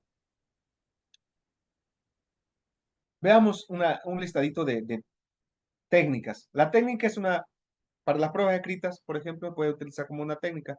Este contenido lo vamos a evaluar a puras pruebas escritas. Y vamos a ver los instrumentos. Otra técnica es la entrevista, el cuestionario, las notas de campo, el registro anecdótico, el diario, las exposiciones orales, los ensayos, las dramatizaciones, simulaciones, portafolios, foros, debates, cómics, mapas conceptuales. Todas esas son técnicas de evaluación. Esas técnicas pueden ser aplicadas a través de los instrumentos Las pruebas escritas, por ejemplo, con preguntas o ítems cerrados. Las pruebas escritas de selección múltiple. Las pruebas escritas de falso y verdadero. De completar enunciados. De hacer términos apareados. Cualquiera. Esos son los instrumentos para esa técnica. Las listas de cotejo, las escalas de valoración, las preguntas cerradas, las preguntas de desarrollo son instrumentos de evaluación. Cuando nosotros hacemos exposiciones orales, ensayos, dramatización y todo eso, damos instrucciones para la realización de la actividad. Ese es el instrumento. Puede ser una rúbrica, puede ser una lista de cotejo, una escala de valoración, pueden ser pruebas o exámenes orales que hacemos después de haber aplicado la técnica. Por ejemplo, el alumno hizo el portafolio. ¿Puede ser un instrumento el portafolio? Sí, ¿verdad? Pero prácticamente es una técnica. El alumno hace recopilación de todo y lo va poniendo en el portafolio. No me da más que la evidencia de que lo trabajó. El instrumento va a ser una prueba oral para que me explique el portafolio que tiene ahí realizado. ¿Sí? Una prueba oral me explica el portafolio. El foro, voy al chat GPT, copio, pego y ya participé en el foro. Por lo tanto, es una técnica. ¿Cómo lo voy a evaluar? Con una prueba, una pregunta de desarrollo. Le hago una pregunta directa donde me explique lo que puso en el foro. Mi instrumento de evaluación. Pregunta de desarrollo. Me elaboró el mapa conceptual, lo hizo él, usó una apps, lo descargó de internet, le pidió a la IA que lo hiciera. Mi técnica. El instrumento, una rúbrica, cumple con las jerarquías que debe tener, utilizó los conceptos adecuados, usó palabras de enlace. Ese es mi instrumento. Lo que pasa es que como son tan similares, a veces tendemos a confundir si lo que estamos aplicando es una técnica o es un instrumento, ¿verdad? Pero es bueno hacer la diferencia entre ambas. Las técnicas me permiten recopilar las evidencias. Los instrumentos me permiten evaluar y tomar decisiones. Tener una valoración, poner una calificación. ¿Estamos claros con eso o hay dudas?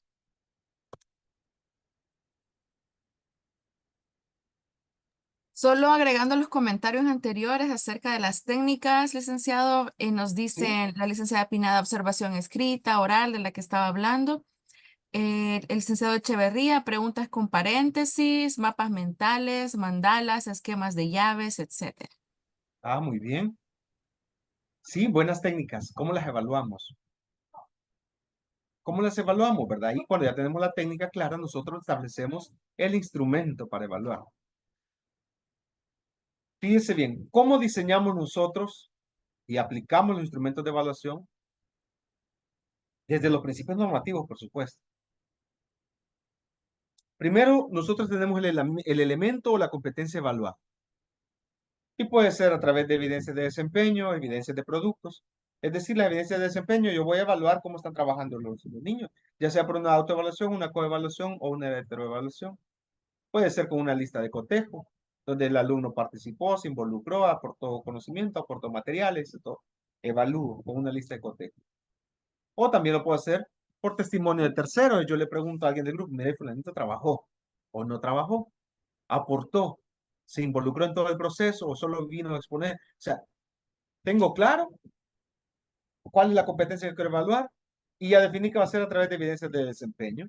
Pongo el instrumento y puede ser una lista de cotejo o un testimonio. Si es la evidencia del producto terminado, o sea, al final del proceso, entonces yo lo hago a través de una escala de calificación, que sabemos que calificamos del 1 al 10. Y también podemos hacerlo por testimonios, porque hay de repente el planeta, mire, que la verdad que solo yo lo hice. Y ya el otro va a decir, no, pues sí, pero yo le dije que iba a pagarle para que lo hiciera, porque eso funciona, ¿verdad? Hey, mira, yo pongo el dinero y vos hacelo. Y funciona, lo hacen. Entonces es bueno que no solo ponga la escala de calificación y que ponga una nota para el grupo, sino que también escuche testimonios de terceros. ¿Cómo se involucró fulanito? ¿Sí? ¿Cuál fue la participación de él? ¿Fue activa o simplemente pagó? Bueno, ahí hay muchas formas que usted debe investigar siempre. Otra forma es por las evidencias de conocimiento y para las evidencias de conocimiento lo hacemos a través de las pruebas, ¿verdad? Verbales orales, o lo hacemos a través de las pruebas verbales escritas. ¿Sí? Esa es evidencia de conocimiento, porque le decía que el saber conocer se hace a través de las pruebas normalmente, escritas u orales o prácticas. O lo hacemos por el lado de las evidencias de actitudes, y para la evidencia de actitudes lo hacemos ¿cómo? Con la escala de calificación, con la prueba oral o con el testimonio de terceros. Eso es válido también. Es que delante usted se porta así, pero cuando usted no está es el que hace desorden en el grado. ¿Ya? Es que, mire, aquí él se porta de una manera, pero allá afuera viera las palabras que dice. De los testimonios siempre pueden escucharlos cuando evaluamos más que todo actitudes. Sobre todo cuando evaluamos actitudes. Es importante escuchar los testimonios. ¿Sí? Porque acuérdense cuando nosotros evaluamos, cuando asignamos una nota, y vamos a evaluar también competencias ciudadanas, y una de esas dice, a ver si ustedes se saben las competencias ciudadanas que evaluamos. Antes eran 5, ahora son 4 nada más, ¿verdad? 4 nada más. Hay una mano levantada, escuchemos. Antes que hable Ah, de ok. las competencias ciudadanas, licenciado, nos pregunta la licenciada Lorena que qué vendrían siendo las maquetas. ¿Serían un tipo, una técnica de evaluación? Las maquetas son una técnica y vamos a utilizar un instrumento para evaluarla, ¿sí? ¿Por qué es una maqueta? Es una técnica porque nos arroja la evidencia del trabajo del alumno, ¿no? Y ahí está la maqueta, pero por sí sola no le puedo poner una nota. Tengo que hacer un instrumento para evaluar esa maqueta. La participación que el alumno tuvo, porque puede ser que la mandó a construir, no la hizo él. ¿Qué conocimiento tiene él? ¿Cómo me lo explica? Puede ser a través de una rúbrica o puede ser a través de una prueba oral. Le hago preguntas directas y él me responde, me la explica, ¿no? Entonces, la técnica, la maqueta y el instrumento lo diseño para evaluar esa maqueta. Ok, gracias. ¿Justo? Entonces, veamos, tenemos las escalas de las competencias ciudadanas. ¿Cuáles son? ¿Alguien las conoce? Porque todos los meses evaluamos competencias ciudadanas, ¿verdad? Ah, eran 5 antes, pero se quitó una que se llamaba Valora y acepta la diversidad. Se quitó. Y ahora solo tenemos 4. ¿Cuáles son? ¿Se acuerda que yo decía en la jornada anterior es necesario profesionalizar la evaluación? Porque se nos va por alto. Solo a la hora que tenemos enfrente el formulario, debemos cuáles son las competencias y le ponemos bueno, muy bueno, excelente. ¿Con qué criterio? Si no conozco la competencia que evalúo, no puedo evaluar competencias ciudadanas. Si eso yo tengo que conocerlas porque es a diario que yo observo en el alumno cómo se comporta y lo consolido al final con un bueno, con un muy bueno, con un excelente. ¿No las conocen? ¿O sí las conocen? ¿Alguien que quiera decirme?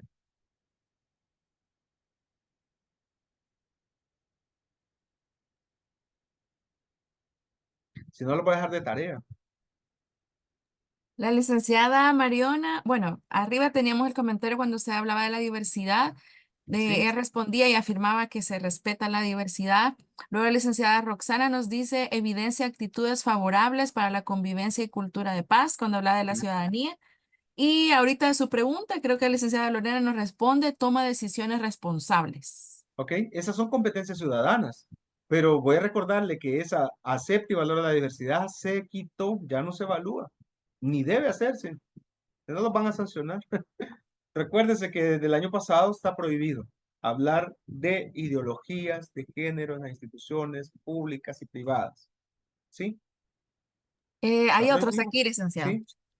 Ahorita están con todo en los comentarios, está muy bien. Excelente, me parece La bien. licenciada Turcios nos dice el respeto a sí mismo y a los demás. Ajá. Y la licenciada Mariona se expresa y participa con respeto. ¿Ok? Se expresa y participa con respeto. Toma decisiones es la segunda. La otra, Aquí hay otra convivencia armónica, dice, también hay otra. que favorece la cultura de paz. Y otra, porque Vamos, no también, me y ya lo falta. digo así como que me la van ahí parafraseando, ¿verdad? Son 4 competencias ciudadanas y tenemos que tenerlas al día porque esas las evaluamos nosotros todos los días, porque evidenciamos cómo se comportan nuestros alumnos, ¿sí? Si se expresa con respeto, evaluamos si convive de manera armónica. Si no hacemos eso a diario, cometemos nosotros, mire, un error ético. a la hora de ponerle la calificación al final del trimestre o del periodo de clase de bachillerato. Muy bueno, bueno o excelente, solo porque es mi percepción general. Pero si yo tengo que hacerlo a diario, tengo que saber esa competencia. Y cada vez que el alumno hace un disturbio en el salón, mire, ya no le voy a poner excelente en el que sus actitudes favorecen la convivencia, ¿verdad? Ya no. Ni porque una vez lo hizo, le voy a poner bueno. ¿Qué tal? Eso fue una vez y se corrigió y durante todo el periodo hizo bien. Ya no voy a ponerle bueno. Pero es que yo me acuerdo que hizo eso, así que bueno le voy a poner. No es así, ¿ya? Y eso, las competencias ciudadanas, es lo que más problemas nos está dando. Porque como yo no me acuerdo como todos los problemitas que me ocasionó, le pongo excelente en todo. Pero cuando va a otra institución el niño, allá va a sacar la caja ilustre, como decimos. Ey, pero aquí dice en el certificado que es excelente el niño en competencia ciudadana y ni siquiera sabe escuchar. No participa con respeto, no respeta la opinión de los demás. Pero aquí dice que el niño es excelente en competencias ciudadanas. Cuidadito con eso. Las competencias ciudadanas son el parámetro de la conducta del niño. Por eso es que ya no era necesaria una constancia de conducta si las competencias ciudadanas dice cómo el niño se comporta. ¿Ya? Entonces los instrumentos de evaluación deben ser integrales y deben ser a diario. Y sobre todo esto, porque las competencias son como el indicador que el niño debe cumplir. Por eso se llama competencia ciudadana, en equilibrio con la evidencia. Y la evidencia la hacemos en el convivir a diario. Bien, pasamos entonces a estos instrumentos que voy a poner como ejemplos. Tres nada más, hay muchos, pero me voy a enfocar en estos tres por cuestión de tiempo. Ojalá más adelante tengamos como un taller donde podamos elaborar los instrumentos y ustedes vean cómo sean de acuerdo a la normativa y de acuerdo a las necesidades de los estudiantes, porque son dos cosas que debemos evaluar, como hicimos en la planificación, ¿no? Uno de los instrumentos es las rúbricas, que ahora están de moda, son las más utilizadas. Yo prefiero utilizar una rúbrica, soy sincero. Entonces, la rúbrica es una matriz de criterios específicos que permiten asignar o otorgar un valor basándose en una escala de niveles de desempeño y un listado de aspectos que evidencian el aprendizaje, parecido a la lista de cotejo, pero ese listado que me evidencia no solo me dice si están o no están, sino que me dice en qué nivel están, la rúbrica. La siguiente es la lista de cotejo. Esta es la técnica de observación que permite identificar comportamientos con respecto a actitudes, habilidades y contenidos de las asignaturas específicas. La lista de cotejo no me dice nada más que si se evidencia. ¿Sí? Por eso yo no tengo que ir a preguntar, ¿no entendiste o no entendiste? Sino simplemente observo y voy llenando la lista. Si lo hace, si no lo hace. ¿Ya? Si la competencia observada está o no está presente en la actitud del alumno. Si lo que estoy evaluando es una maqueta y la maqueta tenía que cumplir ciertas características como utilizar materiales reciclados, como pintar con cosas naturales, utilizar solo elementos naturales para construirla, no sé, varios criterios. Cuando yo llego con la lista de cotejo, observo y digo, sí, uso solo materiales naturales, uso materiales reciclados, coloreó con cosas naturales, no sé, el criterio que yo decidí establecer, ¿no? Pero yo voy a verificar si está o no está. Esa es la lista de cotejo. Y la otra que vamos a hablar son las pruebas. Las pruebas dice que son una valoración con enfoque formativo que se realiza con el fin de indicar o establecer el conocimiento adquirido en el curso. Empecemos con la rúbrica. La rúbrica tiene tres componentes.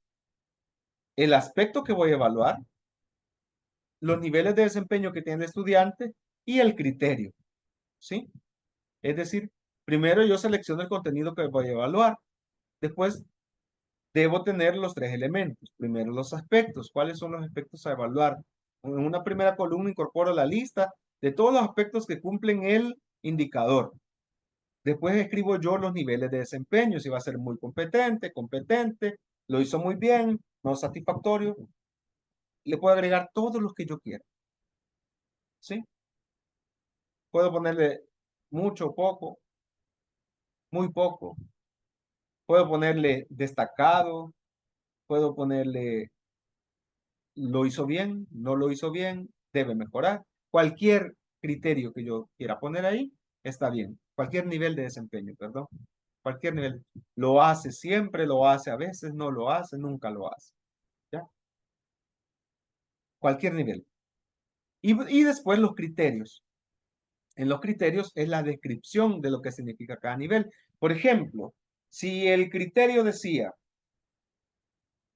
ortografía, era el criterio, ortografía, y en el nivel decía muy competente, entonces, ¿qué va a decir el criterio? No se evidencia ningún error ortográfico. Muy competente. Ahora, competente.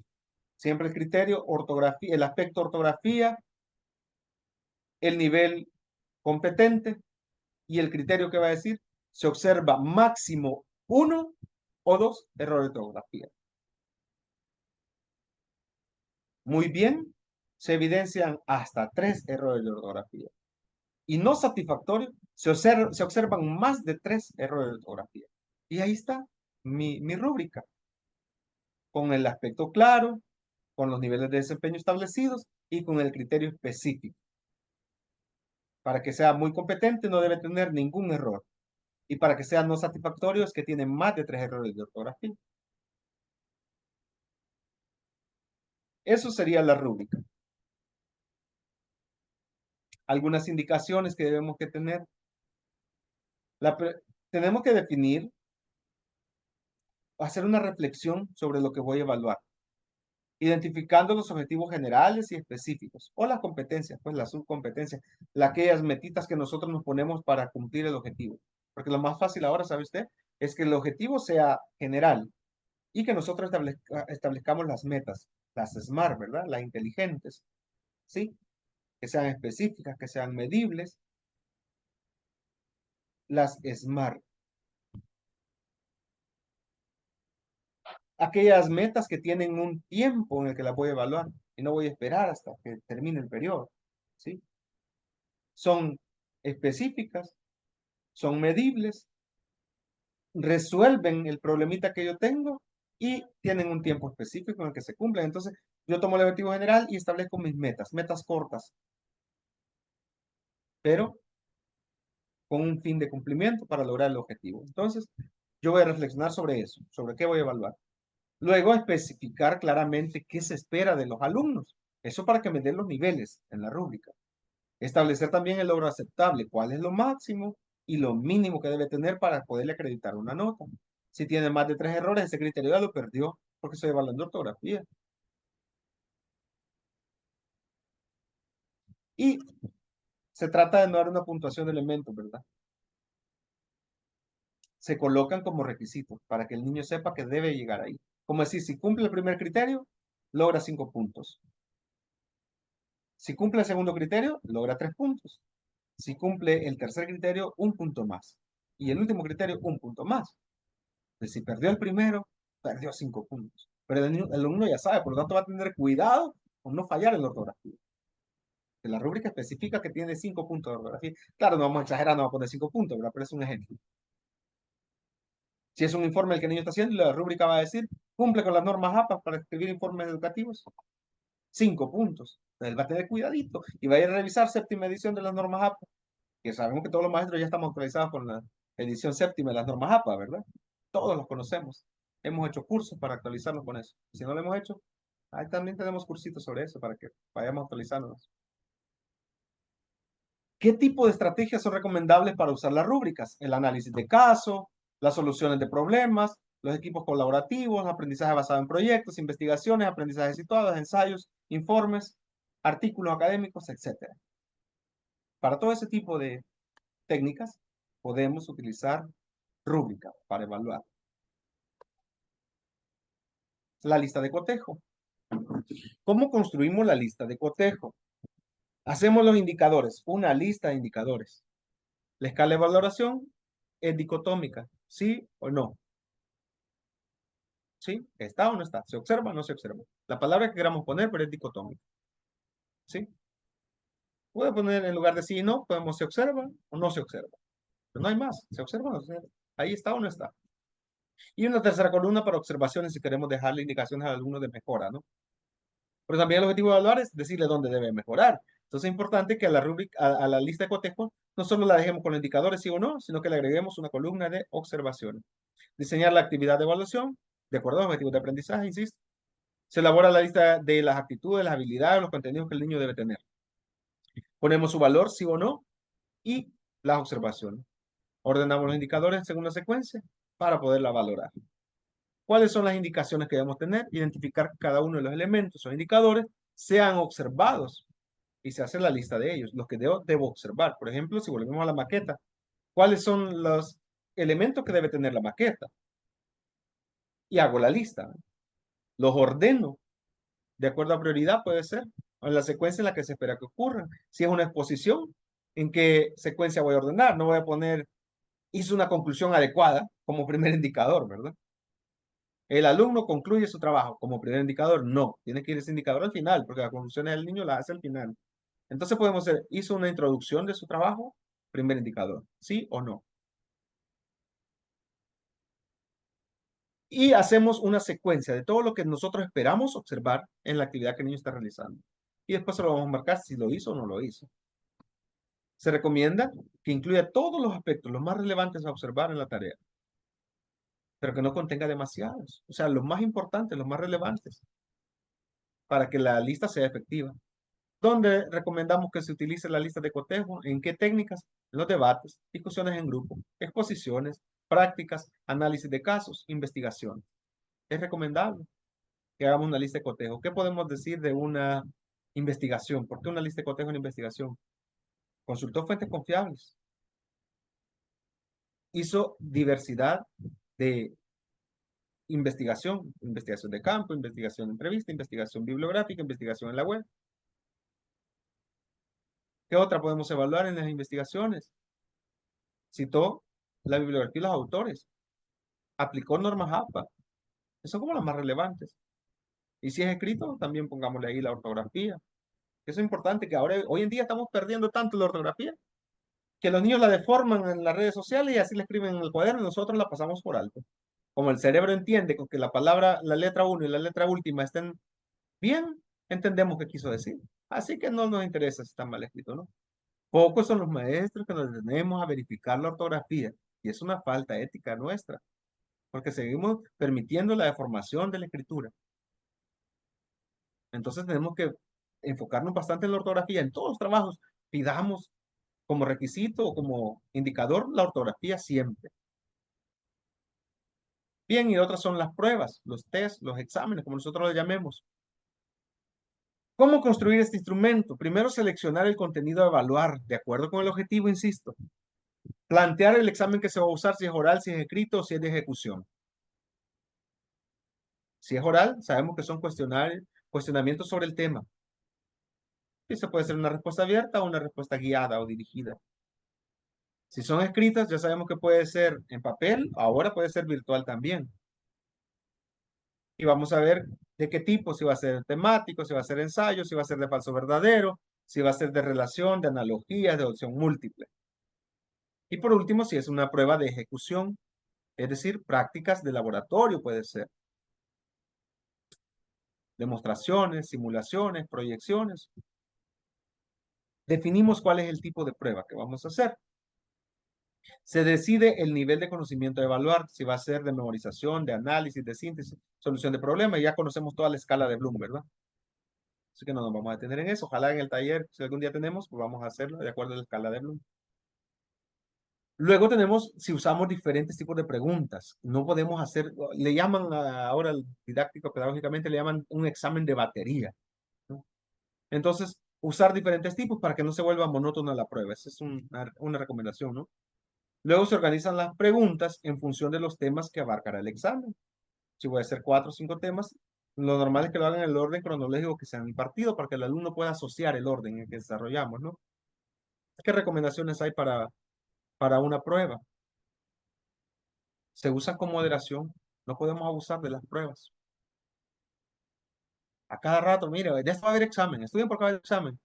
Oye, examen sorpresa. No, no abusemos de las pruebas, ¿sí?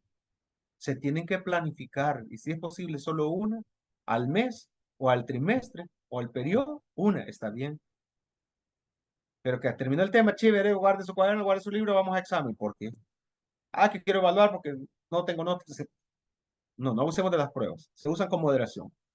Otra cosa es que los reactivos deben ser o deben responder fielmente a los objetivos planteados. No podemos ir diciendo, mira, estos son los reactivos y disparados del objetivo.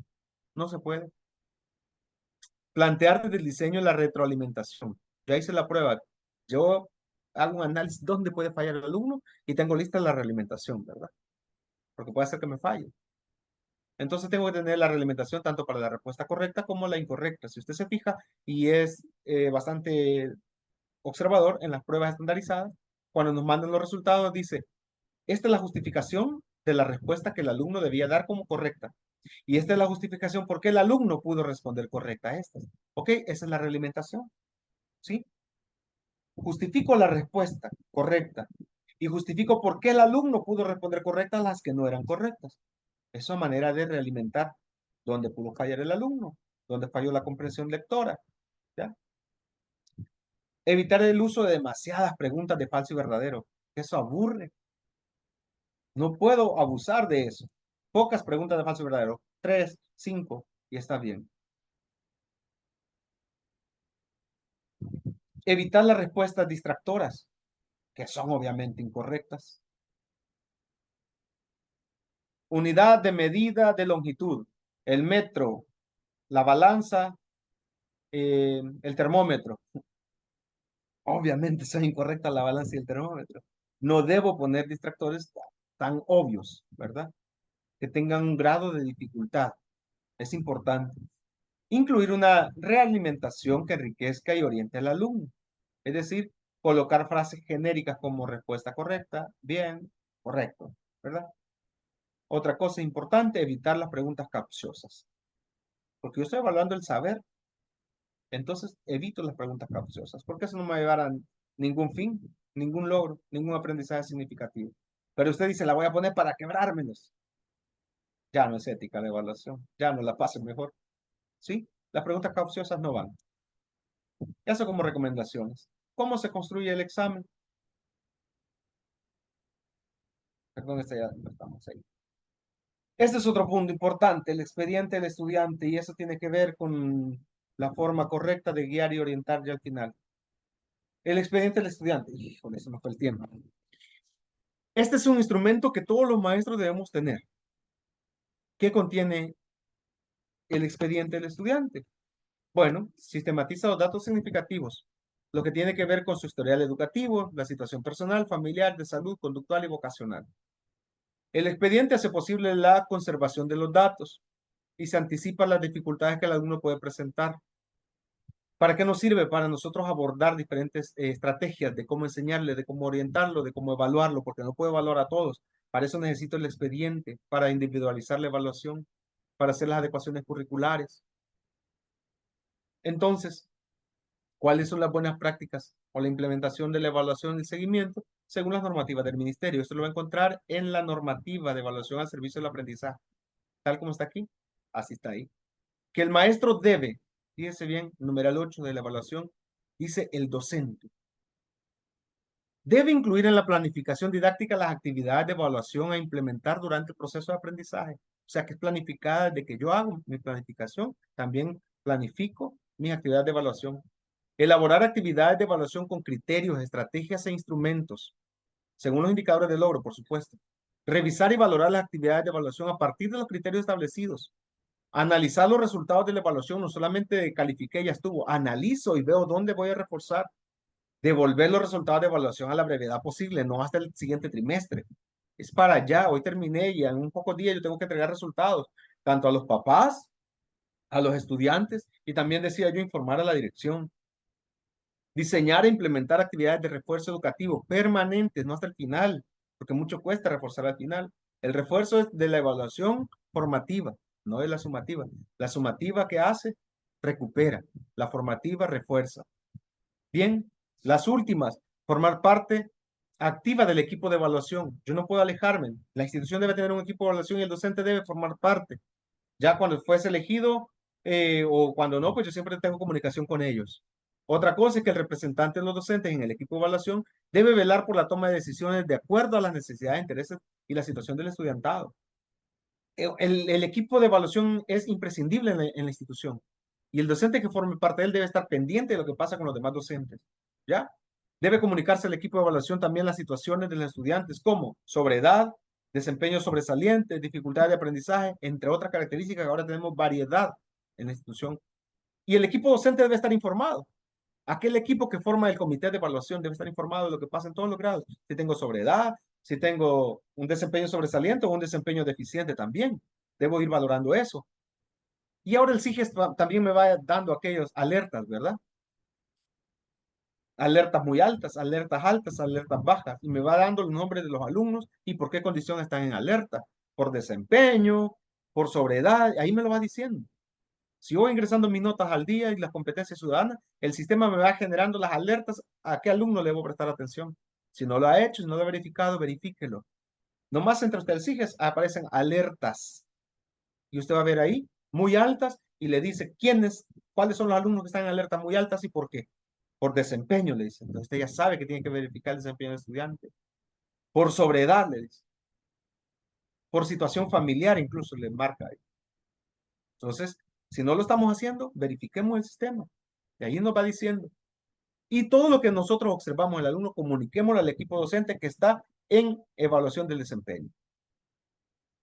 Debemos elaborar el expediente de evaluación del estudiante, en el caso que no exista, pues, porque todos tenemos que tenerlo. Y ahí vamos a ir registrando los avances que el alumno tiene.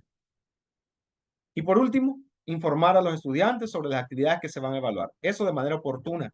No se espera al último momento, no se hace cuando ya le puse el cero, que está fuera de la escala, por supuesto, sino que lo hago oportunamente. Digo, estas son las actividades que vamos a evaluar y estos son los criterios con los que voy a evaluar, para que el alumno esté consciente y sea parte de la evaluación. Y no vaya corriendo y no tenga miedo, no esté intimidado, sino que sea alegría ser evaluado, porque eso me va a permitir a mí demostrar mis capacidades. Con esa visión el alumno debe de incorporarse a la evaluación. Si hay dudas o preguntas, tenemos tiempo, 5 minutos para hacerlo. Si no, de mi parte es todo. Espero haber aportado algo y que sea de beneficio para los estudiantes y para mi formación docente también, porque yo tengo que estar actualizándome constantemente. Y si algo me estaba fallando en eso, ahora mismo a desempolvar el manual de evaluación del servicio de aprendizaje, darle una revisada para ponerme al día.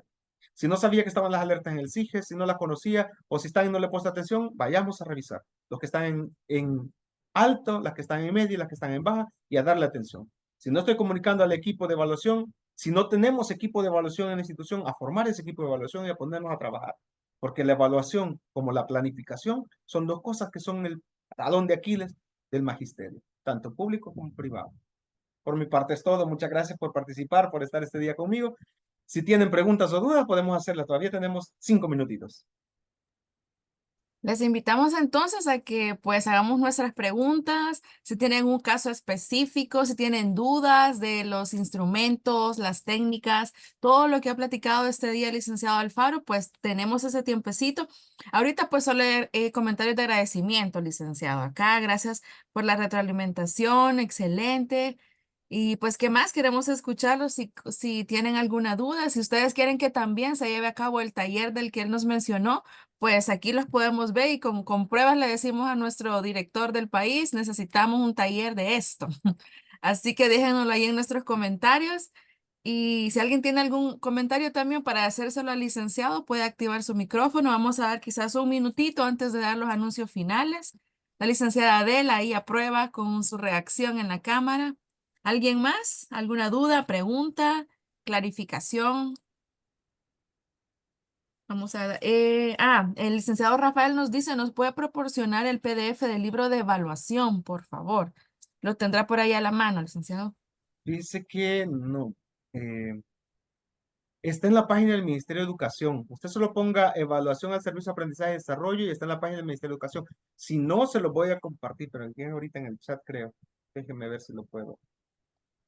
Voy a dejar de compartir, licenciada Mayra. Sí, sí, sí. Entonces, mientras usted lo busca, pues yo voy a dar el anuncio que tenemos para la semana que viene. Bueno, voy a leer aquí este comentario, licenciada Sandra. Capacitación excelente. También fuera bueno un taller para realización de guiones de clase. Eso falta para que los docentes incluyan todo esto porque algunos lo desconocen. Súper bien. Ahí le voy a pedir al ingeniero Durán que le tome una captura para que nosotros se lo hagamos llegar a nuestro director. También queda ahí en las recomendaciones un taller de qué mencionar, de instrumentos de evaluación, ¿verdad? El licenciado Alfaro lo había mencionado Sí, también. sí, correcto. Aquí sí, los guiones. Creo que sí es un tema bastante pedido, los guiones. Pues, y no me dejarán mentir que toda la información de estas dos sesiones es tanto, pero es tan importante y que creo que cada minuto nosotros estamos aquí intentando agarrar todo lo que nos ha dicho y nos ha compartido. Y qué bien, pues qué bien. Entonces vamos a copiar esas sugerencias que tienen y esperamos que en los próximos meses podamos traerles este tipo de capacitaciones, como siempre, de forma gratuita para ustedes. Pues la próxima semana, aquí tengo otra recomendación. Me encanta, gracias. La licenciada Mariana nos dice, sería muy interesante en el taller para seguir en formación que sea impartido por el licenciado. Bueno, aquí ya lo aclaman, nadie más que el Con licenciado gusto, a la orden. Alfaro. Gracias, gracias, gracias. Él siempre está en la disposición de ayudarnos y de llevar toda esta información que a veces no la conocemos. O sea, el licenciado es como que él agarra todos los manuales y los procesa y nosotros solo le preguntamos. Así que por eso siempre animo a que hagan sus preguntas, sus dudas, porque es mucho más fácil. Aquí en el chat, si se fijan, el licenciado nos ha compartido el link. Creo que le podemos dar clic, guardarlo y nos lleva directamente pues al sitio del ministerio y ahí está el manual. Evaluación al servicio de los aprendizajes. Bueno, esto lo publicaron en el 2020, creo que es la versión más actualizada entonces. Pues Sí, una leidita y si todavía hay dudas, entonces escríbanos nosotros al chat y podemos compartir quizás el correo del licenciado para que les aclare cualquier cosa. sí, con gusto. La licenciada Pineda nos dice, las escuelas focalizadas, sería bueno saber de qué se trata y cuál es la diferencia. Esto es nuevo para mí también, las escuelas focalizadas. Pues vamos a copiar todo esto, licenciada, no se preocupe y ayúdenos a orar para que también al momento de programar las capacitaciones venga alguno de este tema. Y pues la próxima semana solo tenemos dos, una internacional que ya les voy a decir de qué trata. Bueno, que es la de alfabetización digital. Y bueno, ahí sí voy a invitar al ingeniero Kevin que nos diga algo de la evaluación final, ¿verdad? Licenciado, licenciado ingeniero Durán. Hola, hola. Sí, solo recordarles que la asistencia a esta certificación, pues no trae consigo la certificación como tal, ¿verdad? Sino que para ser acreedores de esa certificación necesitan pasar el examen que se les va a realizar a través de la plataforma. Entonces, les invito a estar pendiente a realizar los exámenes en el Google Classroom y si tienen alguna duda, alguna consulta, algún tema que se les está dificultando, por favor, con toda confianza, háganmelo saber, envíenme un correo, yo trato de responderlos lo más pronto posible. Igualmente, ahí en los correos que yo suelo mandar, abajo aparece mi firma para que ustedes pues ahí tengan mi número directo también para que puedan escribirme. La idea es que todos ustedes puedan tener el certificado de alfabetización digital que es muy importante a nivel internacional. Entonces, como les repito, intenten hacer los exámenes, las pruebas que les aparecen en el Google Classroom para que vayan bien preparados en el momento de la certificación. No todos lo van a hacer a la misma vez, sino que nos van a dividir por grupos. Todavía estamos planeando eso con los demás países para organizar bien y yo se los hago saber, ¿verdad? Pero lo que sí es que tienen que estar inscritos en el Google Classroom y si no, pues envíenme un correo, como les digo, con cualquier duda, con cualquier consulta, algún tema, algo que no les haya quedado muy claro, con cualquier cosa, pues aquí estamos para poder ayudarles, ¿verdad? Eso es todo. Gracias, ingeniero. Y aparte de esa certificación, tenemos nosotros el único evento nacional para la semana que sigue. Vamos a conectarnos con la licenciada Flor Ochoa. Si ustedes estuvieron en la capacitación del lunes, todos quedaron con ganas de más. Entonces, pues ella regresa este lunes quiero ver, de 4 a 6. Son 2 horas que son cansaditas, pero valen la pena porque escuchen el tema. Vamos a seguir hablando de apoyos pedagógicos para docentes en el abordaje de diferentes trastornos en el aprendizaje en niños y niñas. Pero esta sesión 2 vamos a abordar acerca de los estudiantes con lento aprendizaje, las causas, las etapas y las soluciones efectivas para nuestros estudiantes con aprendizaje lento. Entonces, si ustedes están interesados, pues entonces corran la voz y nos vemos el día lunes de 4 a 6. De igual manera, si ustedes necesitan estas grabaciones porque es tanta la información y quieren ir refrescando paso por paso, ver las diapositivas del licenciado y la explicación, solo nos piden la grabación a nosotros se las enviamos, si no es la misma noche, el día siguiente, ¿ok? Pues sin más que agregar, entonces le damos las gracias al licenciado Pedro Alfaro por otra sesión exitosa, otra serie de información muy importante. Podemos compartir el correo de él si ustedes necesitan algún tipo de solución o algún tipo de consejo. Nosotros con gusto se los podemos compartir y él está en la disposición también de ayudarles.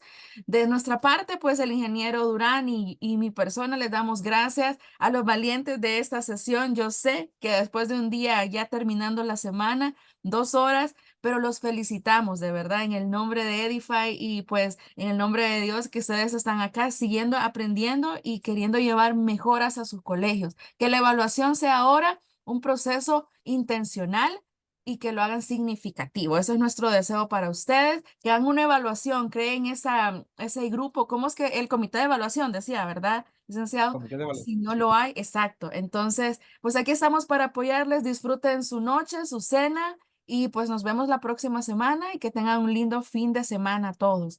Bendiciones, gracias, licenciado Alfaro, una Bendiciones. vez más. Nos Un gusto, vemos. bendiciones. Un formulario para recibir el diploma. No, solo vamos a ver la asistencia. En este caso, solo vamos a ver la asistencia de las 2 sesiones. Que tengan la mayor parte de los minutos de las sesiones y ustedes van a recibir el diploma. Y si no, entonces le escriben al ingeniero Kevin, que es el encargado de revisar las asistencias y enviar los diplomas. Así que muchísimas gracias. Si no hay alguna otra duda, pues nos despedimos ya a descansar un poquito y pues bendiciones a todos. Buenas noches. Adiós, pasen buenas noches.